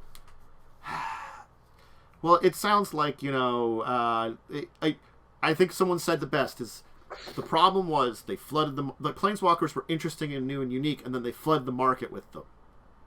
Because they kept having them in like every set. So then it became less interesting, neat, and unique, and now they don't have that. And now they want to recreate that with making like legends more important or something, which means taking away from planeswalkers and whatever. I just sigh at like Magic currently. Anyways, lore dumps. Lore dumps. You have to do them sometimes. Yeah. Be careful on there. The more interactive they are, the better they are. Yeah. And sometimes you've got to figure out the lore yourself, because honestly, like. I don't write everything down, I'll be honest. Yeah. I make up a lot of shit. Hey, I like using Galarian because it's a really interesting world. Guess what? What the fuck do I know about Galarian sometimes, you know? Yeah. I mean, like, half of the things in the Shackles just has, like, a sentence on it. So, Yeah. you know? You gotta work off the basic, like, information. It's like, what's going on here? What's the basic information? Do I know? Is that enough to know? I don't know, I guess. It's a thing. You just have to, like, accept the lore as it is and try to just understand as best you can, you know? And you, as the DM, have to then spread it to your players well, too. And, you know, that's the basic it. And just don't overwhelm them, honestly. Yeah. Don't give your players, like, a 2-hour lore video. Yeah. Don't hand them a document that says this is required reading before you can play the game. If I have to read, like, the Silmarillion before I play your game, I'm out. Sorry. Yes. Too much. Yep. I don't care enough about your lore to read a whole-ass, like, 20-page document. If someone asks a question, answer that question. If it needs a lot of information, just keep it as concise as you need for the story, you know, like maybe they need to know about this one thing here. They might not need to know about all of those things there. Yeah. So, all right. Now our week in gaming. Did you do anything last Saturday? Did we? Saturday, no. How about Sunday? How did your Sunday adventures go? No, we didn't do anything. Sunday was time. Ooh. Is that when we did the one shot? No, we did the one shot on. I don't remember. But Monday? It ended up. We did the one shot on Monday. Yes. But Sunday was a time. Man. I don't want to talk about it. You can talk about lightning. You can talk about what Cell did. Basically, we're exploring some kind of laboratory, and then we found some dudes. There was a fight. One of them lived, and Cell stabbed a man in the stomach. The guards. Stabbed a guard man, and then went mildly insane. Started talking to a knife. And we found like a portal in the basement. You know, by the way, this is Earth. This is Earth. Just Earth. It's Earth. Mm. So we found a portal in the basement. Went to some horrible death plane. Some Russian dude turned into a bear, punched him in the face. Yeah, I'm cautious. you got like I don't remember what you rolled, but he got like a nat He- 1 on like a cons check. Yeah, So he just was just out cold. yeah. So and then, um, the best way I can describe it is: you ever seen Rogue One? At the end of the movie, there's the hallway. That's what Cell did to about 8 guards. Yeah, With, Cell went with Darth Vader on people. with like a kitchen knife, No, basically. it's like a honey knife, like a Bowie knife. Yeah. So Cell walked down the hallway and just kept stabbing guards. He did get shot for max He damage got from a shot pistol, one though. time. But Cell has the advantage of he's an actual 5th edition character, and these guys have max like 4 HP. Yeah. But I mean, still 8 damage is a lot 8 for a damage level is a 1 lot. character. Unfortunately for the rest of them, they all missed. Yeah, they all did horribly miss. Um, I was very surprised because none of you really have armor. You have I like leather jackets on. I don't know what I was expecting, but I wasn't expecting 8 people to be murdered in the hallway. Yeah, I think I was starting to roll morale checks after like the first 2, which is why a bunch of them like ran away. Yeah, I wasn't expecting Cell to just go on a murder spree so quickly. I mean, the knife was basically like, hey, wouldn't it be cool to like I have murder to be all right these back. people? Mm-hmm. So there was some outside influence that was affecting certain decisions potentially. Mm. But they were not forced, they were not coerced, they were just suggested. Hey, ooh, look at all those people, man! I sure would like some blood on my blade, and potentially that I'm some kind of deity from beyond your mortal comprehension, and you are now my chosen warrior, ready to spread chaos and destruction upon this land. Oh, pleasant. Basically, that was the conversation they had. They also took like some drugs, which they potentially think is what caused some of the issue. But it's there was a lot. We were also unfortunately down a player. So they didn't get to experience the chaos that was the game. Unfortunate. Yeah, and I see. As the person who's running it, I'm like, there's only so much I can say because certain things haven't come up yet. Yeah. So that's why I was kind of like, Momo should be the one to talk more about it. But then they had AFK for a reason, so it's like, well, what else can I talk about? But yeah, the party's in like this weird underground facility. I don't remember how much we talked about from the last session, but there's a lot of like super nerd books about like galaxies and stuff, and there's also just random fantasy books like Lord of the Rings and it wasn't Wheel of Time. I changed my mind from Wheel of Time to be what's the other one? The Song of Ice and Fire. They found one of those books there. They took them too. I don't know why, but they just have those books for reasons, I guess. Okay. There's still like more that happened, but with Momo not here. So, look. So I will explain what happened on Monday. So Monday, I was around for your character creation for a one-shot. I left. I came back for the end of the one-shot. We were still playing. You were still playing. And I was actually going to go off because Worm was doing a thing with reviewing character backstories. But that game went a little longer than it seemed like it was expected to there at the end. Oh, it ran so long. And then by the time I got off, the Worm and you and the group had just left. And I was like, well, crap, I missed it then. Because I tried to hold to the end. I was going to message you, but I got back just in time for that. I thought that was going to be quickly to pop in, because I took over someone's character. I honestly wouldn't have if I, just to do the backstory stuff with you, if I'd known about that. But, yeah. God, that was an interesting thing to encounter. What the hell happened? So the thing starts off where we just apparently we had all been on missions before, so we all knew each other, and we had just come back from some job, and I joked because I basically spent all my starting money. That I've already spent all of my money, and I'm looking for the next job. I'm playing a dragonborn fighter man lady. I never specified, which is kind of fun to do when you're playing a weird race, because then if you change your mind, it doesn't matter. Yeah. But so the joke was I spent all of my money on cast off armor. So as an action, I could just yeet off my armor and be naked.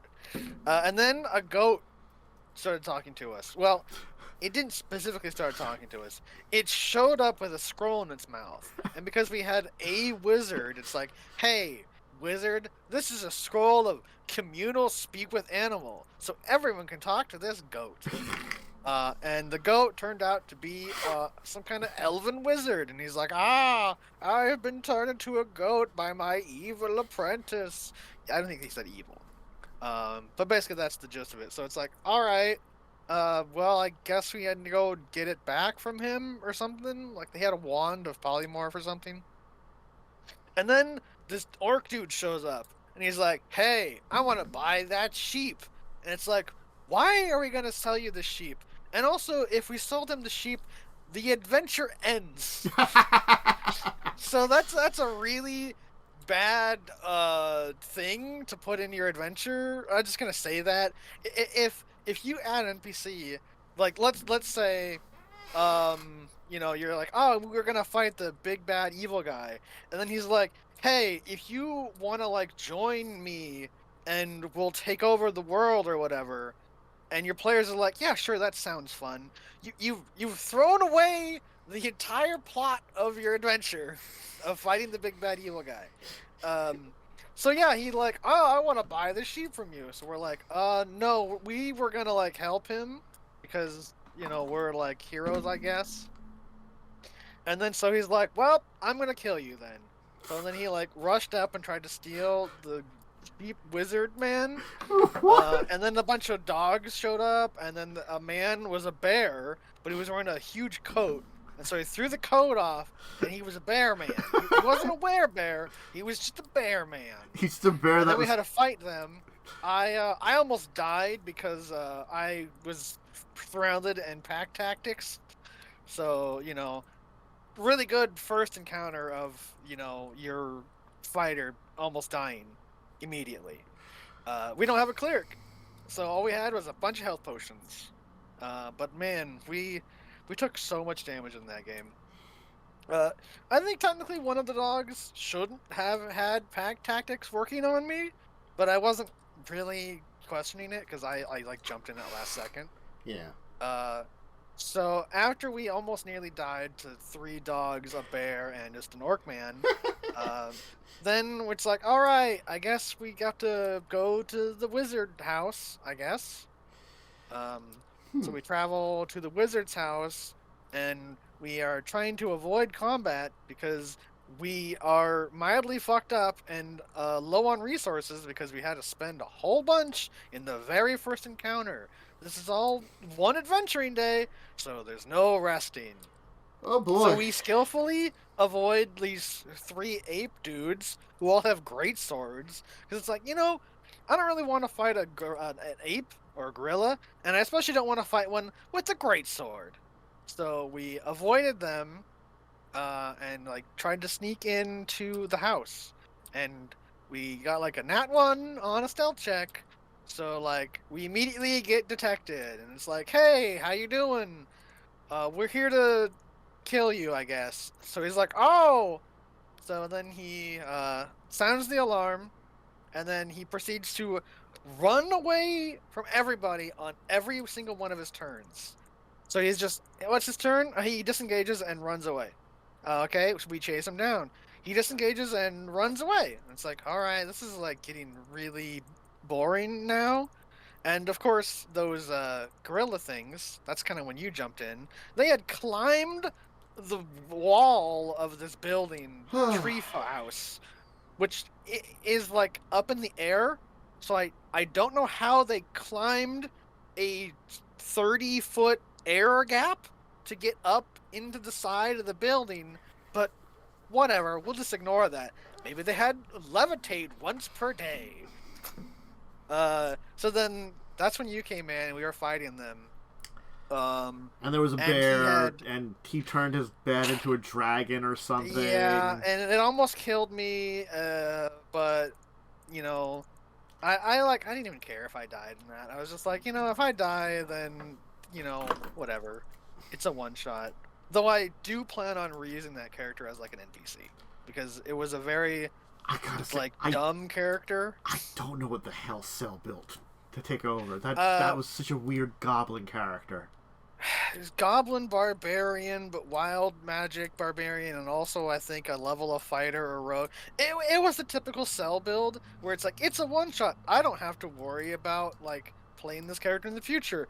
I'm gonna make something very powerful, and that's what the build was.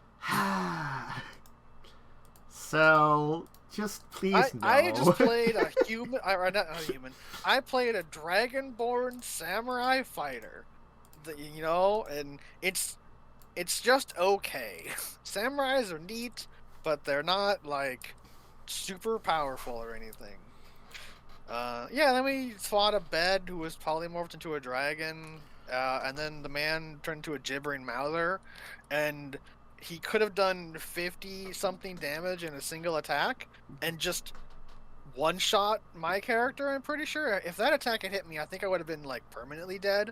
Because I think I had 8 hit points. And I didn't have, like, a maximum of 48 or something hit points. I think I had, like, 46.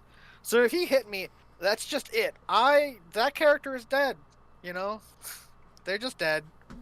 Jeez. Yeah, it was too much combat. Like, it's like a published one-shot or something, I guess. Yeah, so I can understand that, like, unfortunately there's a lot of combat in some of these ones like this, so. Yeah, it just felt like a typical book 5e encounter thing where it's like, have your players fight all this stuff, because that makes sense. And it's like, that's not always fun, though. Opinion piece and all that. But what I tend to do, for a mild retouching on like deeper discussion things is I tend to run less combat of higher difficulty, because then you still get combat, and then because you only have a couple combats in the day and they're difficult, they feel like you did more with your day, as opposed to running 6 to 8 encounters, which is not fun, especially as the DM. Yeah. It's a lot. You probably spend as much time rolling initiative as you do actually running the encounters. But yeah, that was the one shot. We saved a goat wizard, I guess. Things happened. Yeah. They were kind of an asshole, because apparently his apprentice was a human. So that means his apprentice was like 50 years old and a very old man, but was still in the role of apprenticeship. Because elven culture. Yeah. So he honestly, we should have just killed him and looted his house. Yeah, he was a terrible kind of person. was an idiot. I'm like, you don't understand this at all. He had no wisdom and all intelligence because he had no common sense. That hey, humans have a different lifespan. Excuse me? We were talking about the one-shot goat adventure. Yeah. Oh, you mean the one-shot that ran for way too long? Yeah, it was like 4 hours. And caused me to get about 5 hours of sleep because I was told it wouldn't run past 9 p.m. Yeah, that one. Yeah. That's why I was saying, like, I don't know if Worm heard or if he's still around. That's why I was saying I was gonna, like, Worm did have something. It wasn't like a full game. It was talking about some backstory stuff. I was gonna join, but like I got back enough to do a little bit of that one shot and like help you guys out, like to finish because Cell had to go. But, like, I expected it to actually end at a reasonable time. I was hoping it would have ended after 3 hours, but alas. I mean, it should have just ended with us murdering a wizard. Yeah. Because he's a wizard and he doesn't have, like, 80 hit points. Nope. It felt like... But he did so much damage to that wizard. I want to talk about this wizard, because there was something that pissed me off really badly. This one-shot was very kind of narrative. Oh, yeah. Yeah. The wizard had a plus 11 to his perception. Yeah, which is, like, not a wizard. No, not really. Because Okay, so expertise will double it. That's Yeah, fine. Maybe he's expertise will double it. It's But unlikely. does he have 20 wisdom? Yeah, because at best he's gonna have like a 12, maybe a 14. Yeah. So that's a 2 plus, let's say 6. I mean, I've played that one shot before. It's fine. It has a lot of issues, but I think the concept of it is concept fine. is good, but it has a lot of its issues, and Joe is a very, very rusty DM. Yeah. Yeah. And that's the issue when sometimes you have an interesting adventure with issues, rust can not help. Yeah. So, yeah, look, I was hoping to pop in there to help you guys out because Cell had to go, had to bounce, but like it just. I was not expecting it to go that long myself. Like when I popped in, I was like, I will just quickly do this, and I can go off to we're almost done. We're about to kill this wizard. Yeah. And then I can join. Like if it goes a little late, I can then join a little late to the backstory thing. He also technically had an illegal action because not only did he open the door, but he locked it. Yeah. I was disengaged. I was wondering about. I feel like the thing with Joe there was he wanted to be beholden to what the story told rather than what mechanically would work. And the thing is, sometimes the situation you are in has to have you change the way things work. Because if he had Misty stepped, that would have been a different thing. Because then he could have, Yeah, I remember the last time I played this was about like 3 or 4 years ago. The wizard wasn't able to lock the door because of how door mechanics work, so we charged in there and just beat the shit out of him in his bedroom. Yep, which is what should have happened. Or if he should have just died immediately because he was getting wailed on by like a rogue barbarian and a fighter and also a mage. The gibbering mouther was also skipped last time I played it. Because it takes too long. Yeah. And gibbering mouthers I thought it was just going to kill us and it was TPK time. No, gibbering mouthers are not fun to fight. Again, they're badly designed. I think it was just Joe being beholden to what the thing is trying to do, and he was trying to push it to like the story that it tells you to. And the thing is, yes, it's sometimes hard to not do the story. It's an enjoyable time for the most part. I just think it went on too late. If we had just murdered the wizard and that ended right there, that would have been fine. Yeah. But it was like, no, I have to have the gibbering mother. Nope, I also have to have, the dragon bed, and I have to have this, and he also gets extra actions and boosted stats to like fit the story narrative. It's like I have done it before as a DM where it's like, hey, I want this character to have like one more round of battle. It's not really going to change the outcome. I know my players are basically full health because they've curb stomped this whole encounter. I'm going to give this guy either he has some reaction or he's got like 5 more hit points or something, just so he gets one more turn, just so that I can have the battle be more narratively interesting. But that's usually on the premise that it's only been like 2 rounds and the boss is almost dead. This was like 3 rounds of him just constantly running away from us, which is so disappointing and not fun. I mean, because fun is subjective. So I always preface that with fun is subjective. But if you're running a boss and he just runs away, that's like there's other things that they can do. Especially with a wizard who's like, all right, well, you know what he's going to do? He's going to, like, cast this cantrip and, like, set something on fire, and then he's going to misty step away from you, because that's perfectly legal with his actions. Then he's going to move 30 feet. Then it's kind of like, oh, well, now there's, like, this obstacle, or he damaged somebody, and then also kind of got away. But, like, giving him extra actions to fit a narrative, I don't think is necessary. Like, you can do better.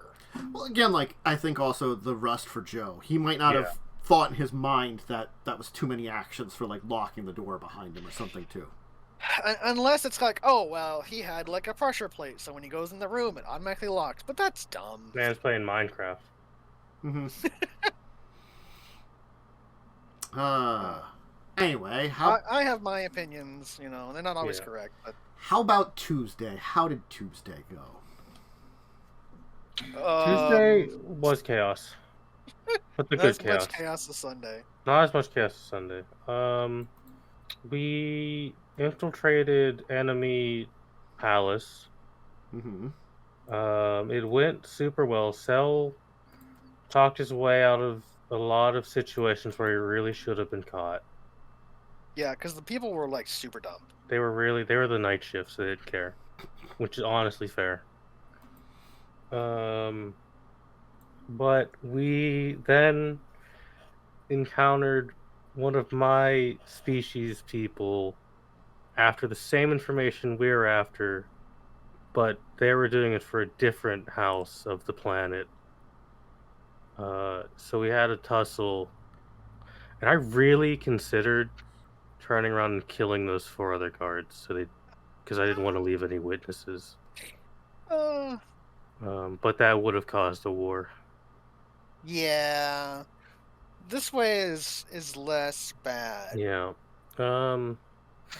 We saved Lizard Man because turns out he was on our side, kind of. Also, I outrank him so I can tell him what to do. So basically, the whole point of me talking to that Lizard Man is now, instead of trying to get the planet unified under a man who will be our puppet, we're going to do it under a different guy who's going to be our puppet. Because that other guy has slightly better military power. Choose your battles. Yeah. So yeah, like it or whether Cell likes it or not, I feel like he can't stop what is happening. His planet will be taken over by lizards. Lizards will control the government. Yeah. It's true. That was the joke when I made this entire species. Because I did make the species I'm playing for the DM. I half made mine. They were. I was like, I went to Jay and was like, here's a list of things I would like for this. Then he put it to paper mechanically. So you know what? It's my fault that we've got lizards controlling planets. But that's pretty much all that happened, was a fun little chase scene and little combat. I shot a window. You blew up a window, which did allow me to teleport away with a dude. Yeah, like, you know, it was like, hang on, I think that this lizard's on our side. And me, the gun-slinging mercenary, is like, you know, I can't believe that. So I'm still going to shoot at them. I sadly missed. You rolled like a 2. Yeah, I rolled really bad. But, like, I rolled, like, almost max damage, so it would have really screwed them up. But, you know, I could just heal them afterwards, technically. Yeah. So Lizard Man is safe. Oh, we also got a message from the nerd. He called the murder fox of all people. Bad decision. And he's like, hey, I've actually triggered like the self-defense systems of this area. I need you to come save me. So I'm just like, all right. So we're gonna go save a dude, I guess. Jeez. Apparently he's got a couple days worth of supplies. Yep. Well, you did have amazing and fantastic adventures on Wednesday. Yeah, that was a time. Look, you know, I have really basic information about these legends, and I have to embellish them a lot. So it's sort of like... I think all of it was fine. Yeah. But a frog hemoth, of all things. You know why? Because Blood Cove was known for the frog hemoth. I did figure it was because of the Blood Cove was attacked by one once. Yeah, but a 50-foot tall frog hemoth. I mean, a kaiju's believable. That I don't know about that one. It's like giant frog hemoth. It just has the giant simple archetype template, you know. I think it actually probably had it twice, which is kind of weird and unusual. Double giant. It was a big lad. He was a big lad. Big boy. Yeah, so there was a giant... Anyway, they went to Blood Cove. They found out about this island, that is in this... it's very volcanic set of islands that have, like, a lot of vents, which kind of cause the water to be kind of almost boiling all around the island. Because it's, like, covered in volcanic vents in the water. Very damaging to ships, that are in there for very long. Not a great place to hang out with, So, got into there... met the Froghemoth, who honestly it was I thought it was kind of like it was like slowly, because it's like a stealth hunter, so it was like kind of slowly approaching you. For it's huge. It's really big. You can't stealth when it has a size modifier of like it had a max, bajillion. It had max ranks in stealth and like a and what, like a -10 and a +8, and it's got like 12 hit dice. That's +12 plus another 8 natural. So it had like a 7 to stealth overall. Because of the size penalty. Yeah. Look, it had some stealth. That's why, one person noticed it, because they rolled very well, and no one else rolled very well, though, really. So honestly, I was impressed only one person saw it. Just do the rolls. Like, there's not a lot of perceptive people in the party. Aside No. from me. You know who does have perception? The wizard that no one remembers. I remember the wizard. I visit the wizard every time we're in town. Yeah. The problem is I'm the only one who remembers the wizard exists. Yeah, probably. People only remember when the wizard exists when they need items. It's unfortunate. It's like if it's not in front of them, they lose it, they forget it. They have object permanence problems. But yeah, so Froghemoth, then Kaiju, which honestly, if you don't want to do anything with the Kaiju, I'm fine with that. If you want to look into it, I'm also fine with that. I left that as a dangling thread of I think that's a Jacob problem. Yeah. It's not critical for you guys. It's sort of like, there are things that I've established that if you want to look into them, I will allow you. If you don't need to. They're not critical. And you met a nice person in some ancient Magitech ruins. Met the Omnissiah. He moved in. He's integrated himself with the ruins, and he's basically using his magical clockwork construct technology to try to repair, cyborg robots. Yep. It's working-ish. It's gonna give me some cool legs. He's gonna give you a cool leg. Yeah. Cool probably only one leg, but I'll give you the bonus. I only of need 2. one leg. But you get like the bonus as if it was 2 for reasons. I don't know. Yeah. Because one leg doesn't give you much. No, one leg doesn't actually give you anything. You need both. Yeah. Mechanically. Yeah. Mechanically. So you might as well just have both. Yeah. I'm just gonna pretend it's both, but it's only one. It's You have whatever. one super leg that mega compensates for the other one. Yeah. True. Yeah. No, like I do like the it's both hard and easy to do the legends, because I gotta be honest, like the original legends, I've got some basic information on it, and then I like have only like I've like. And the thing is, like, I think this is something that someone else did with a lot of these legends, and they give you a little bit more. So it's unfortunately it's not a lot.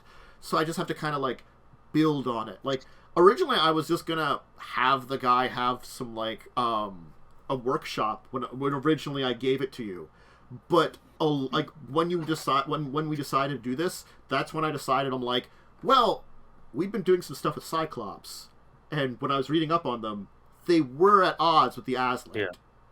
It's kind of logical. Maybe they had a place watching them. Some kind of ultra nerd wizard who knew like a crazy amount of Cyclops lore. If only someone had stayed in the game.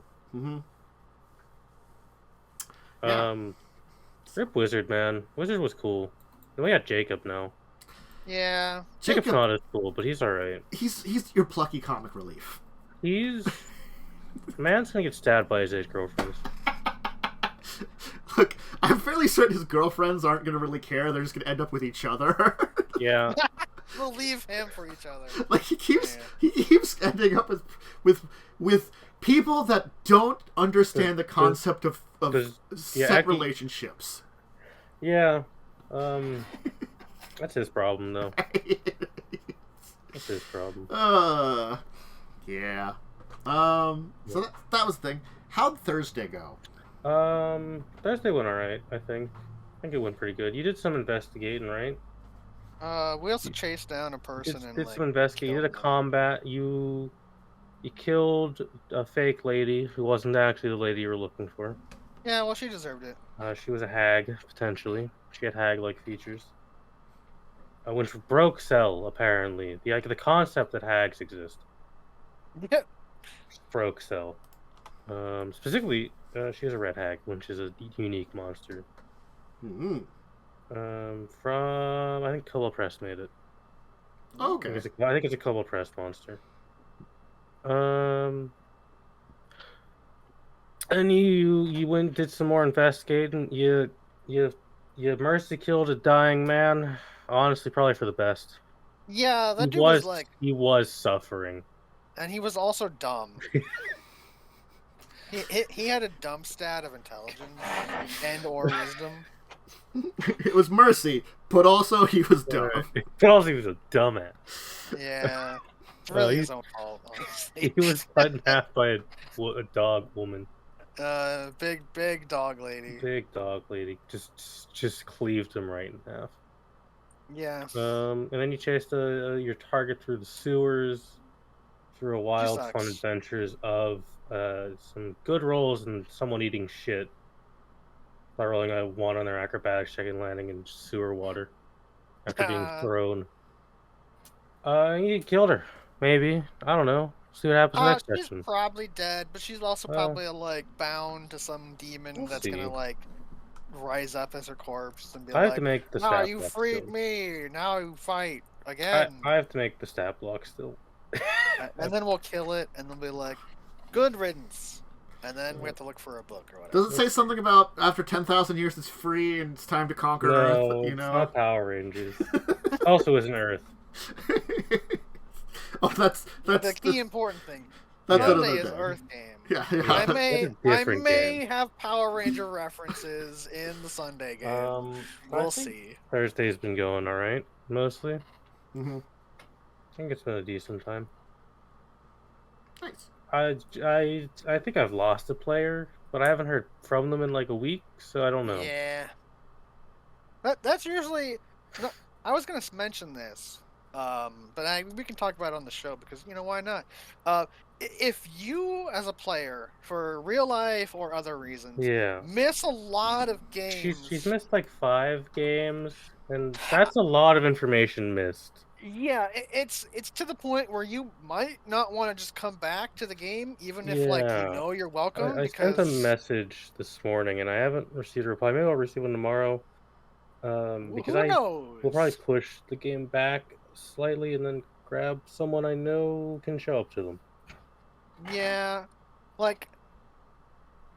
it's really hard to especially if you have a consistent group of people. Yeah.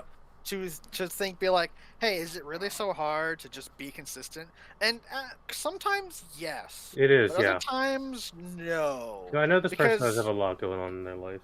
Yeah, and that's one of the things, real life happens. Real life happens. Just a thing, as an adult, you can't always be there.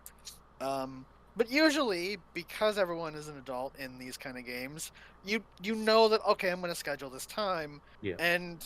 you just be like, hey, stuff is going on right now, and I can no longer be at that time. Yeah. It's unfortunate, but it happened. I might have a new character get introduced soon. I'm sure it'll be absolute chaos. Probably. Knowing what they usually most play. likely chaos. Yeah. Mm-hmm. But hey, sometimes chaos is good. Yep. How about Friday? Killed a snail. I want the Friday game to end. Kind of in that boat too. We killed a big dumb snail man and his big dumb babies.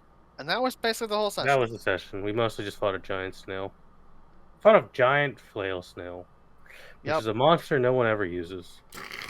It had like resistance to magic. It was like resistant, and so basically lightning characters couldn't yeah, participate in the fight. it would have advantage on all DCs to spells, and it would also impose disadvantage on any spell attack rolls, which basically meant that I could cast magic missile if I wanted to use spell slots. I don't know flail snail off the top of my head, but I don't think they typically have that. I think it was probably mildly homebrewed. Because it does feel like you're just punishing a single player when I know it has there's the only spell one thing. mage.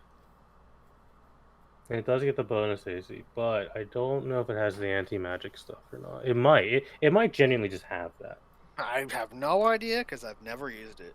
You don't. Well, it's because flail snails are typically just like they're like a cow. They don't really attack people. But I still stand by my point of if you only have one magic user in the game, and suddenly you're fighting something with like anti-magic on it, that seems kind of sus. Like on Thursday, I feel I can use the magical resistance more because everyone's a caster. Yeah, everyone in that game has magic. Everyone is like equally hindered.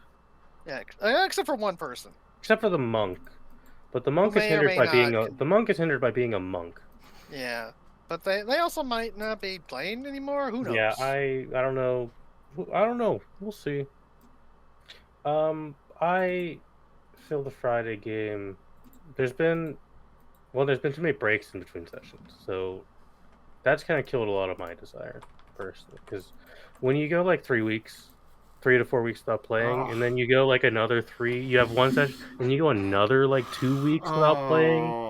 It's kind of so like, hard. Damn, I don't know if I'm not as invested anymore, right? Yeah, that's very hard to deal with. But Castell got like mega sick. Yeah. And there was a holiday, school, and then like mega plague. Yeah. It sucks, but like it's rough. I understand the situation, but it's also like, that's killed a little bit of my desire. I kind of do hope the game at least wraps up on a decently positive note. Yeah. We've also had a lot of short sessions too. It has been a lot of short. I think we've averaged like maybe 2 hours a session instead of 3. Yeah, and like the Sunday game, the very first game, we had 4 hours. Now it was like 4 it hours wasn't 4 hours of playing, but it was 4 hours of being in call. Yeah. And I had to bring it up like, hey, it's been 4 hours, we should stop. And people were like, oh, you're right.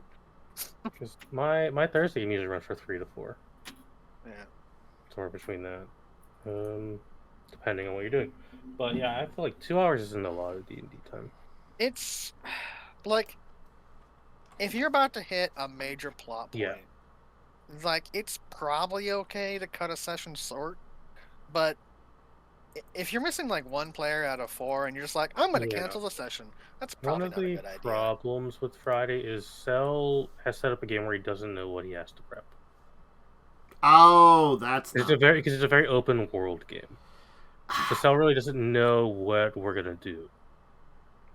I think that's the one thing that for something like an open world game, like what I was doing for Children of Wrath, I always try to get at least a general idea of what the direction was at the end of the session for the next one. Because it was like when the dreaded Star Wars game was somewhat open world, I always asked what planet you wanted to go to so I could prep it. Yeah. You tried to keep things like I did try to keep you to a specific set of a region of planets, so the ones that have the easiest information to get. Because obviously, if you go to like middle of nowhere, I don't know what's there. I think I do pretty okay with open world stuff. Good. I don't run a lot of true sandbox games because I'm just bad at it. I'm not a great sandbox DM. I'm better when I can put the weird, funny shaped path in front of you. Yeah. But that's just DM styles, baby. Yeah. It is indeed. Well, sounds like it was a very busy week of tabletop adventures. It certainly has been a week. Yeah, honestly, definitely. But, all right, I think we should get going. Yep. I gotta go to the bathroom and I want to get dinner, honestly. That's fair. Yeah. Food. Yeah, food would be nice. Food good. So, thank you two, for joining Lightning, Momo. Yeah. My schedule will be like Monday. For now, I'm probably going to do more Shadows over Loathing. I like that. I do want to get back to Final Fantasy 12, but I'm still figuring out all the stuff I want to do in that. And then, honestly, Everything. I was finishing up Parasite Eve and stuff, and like I got that done, and I did both the endings yesterday. I checked that off had it left over from last year. So one last game that I actually have on my list of I have it left over, and then I can be like, I'm done for now. Buccaneers should be on Wednesday. This show should be back next Saturday. If you're looking for stuff, you can check out the VODs here. If you missed anything, I've been uploading on YouTube. Last week's episode of Discussing Tabletop will come up on YouTube tomorrow. I missed a couple of days in there. And then this one should hopefully go up on Monday, so if you're checking it out. The Buccaneers should be started coming in then after that. What else? And I've been putting together some ideas for a couple of games here and there, and I'll see which ones I want to try to organize, so expect some new stuff coming up soon. Anyway, I hope everybody has a great rest of your evening, your day.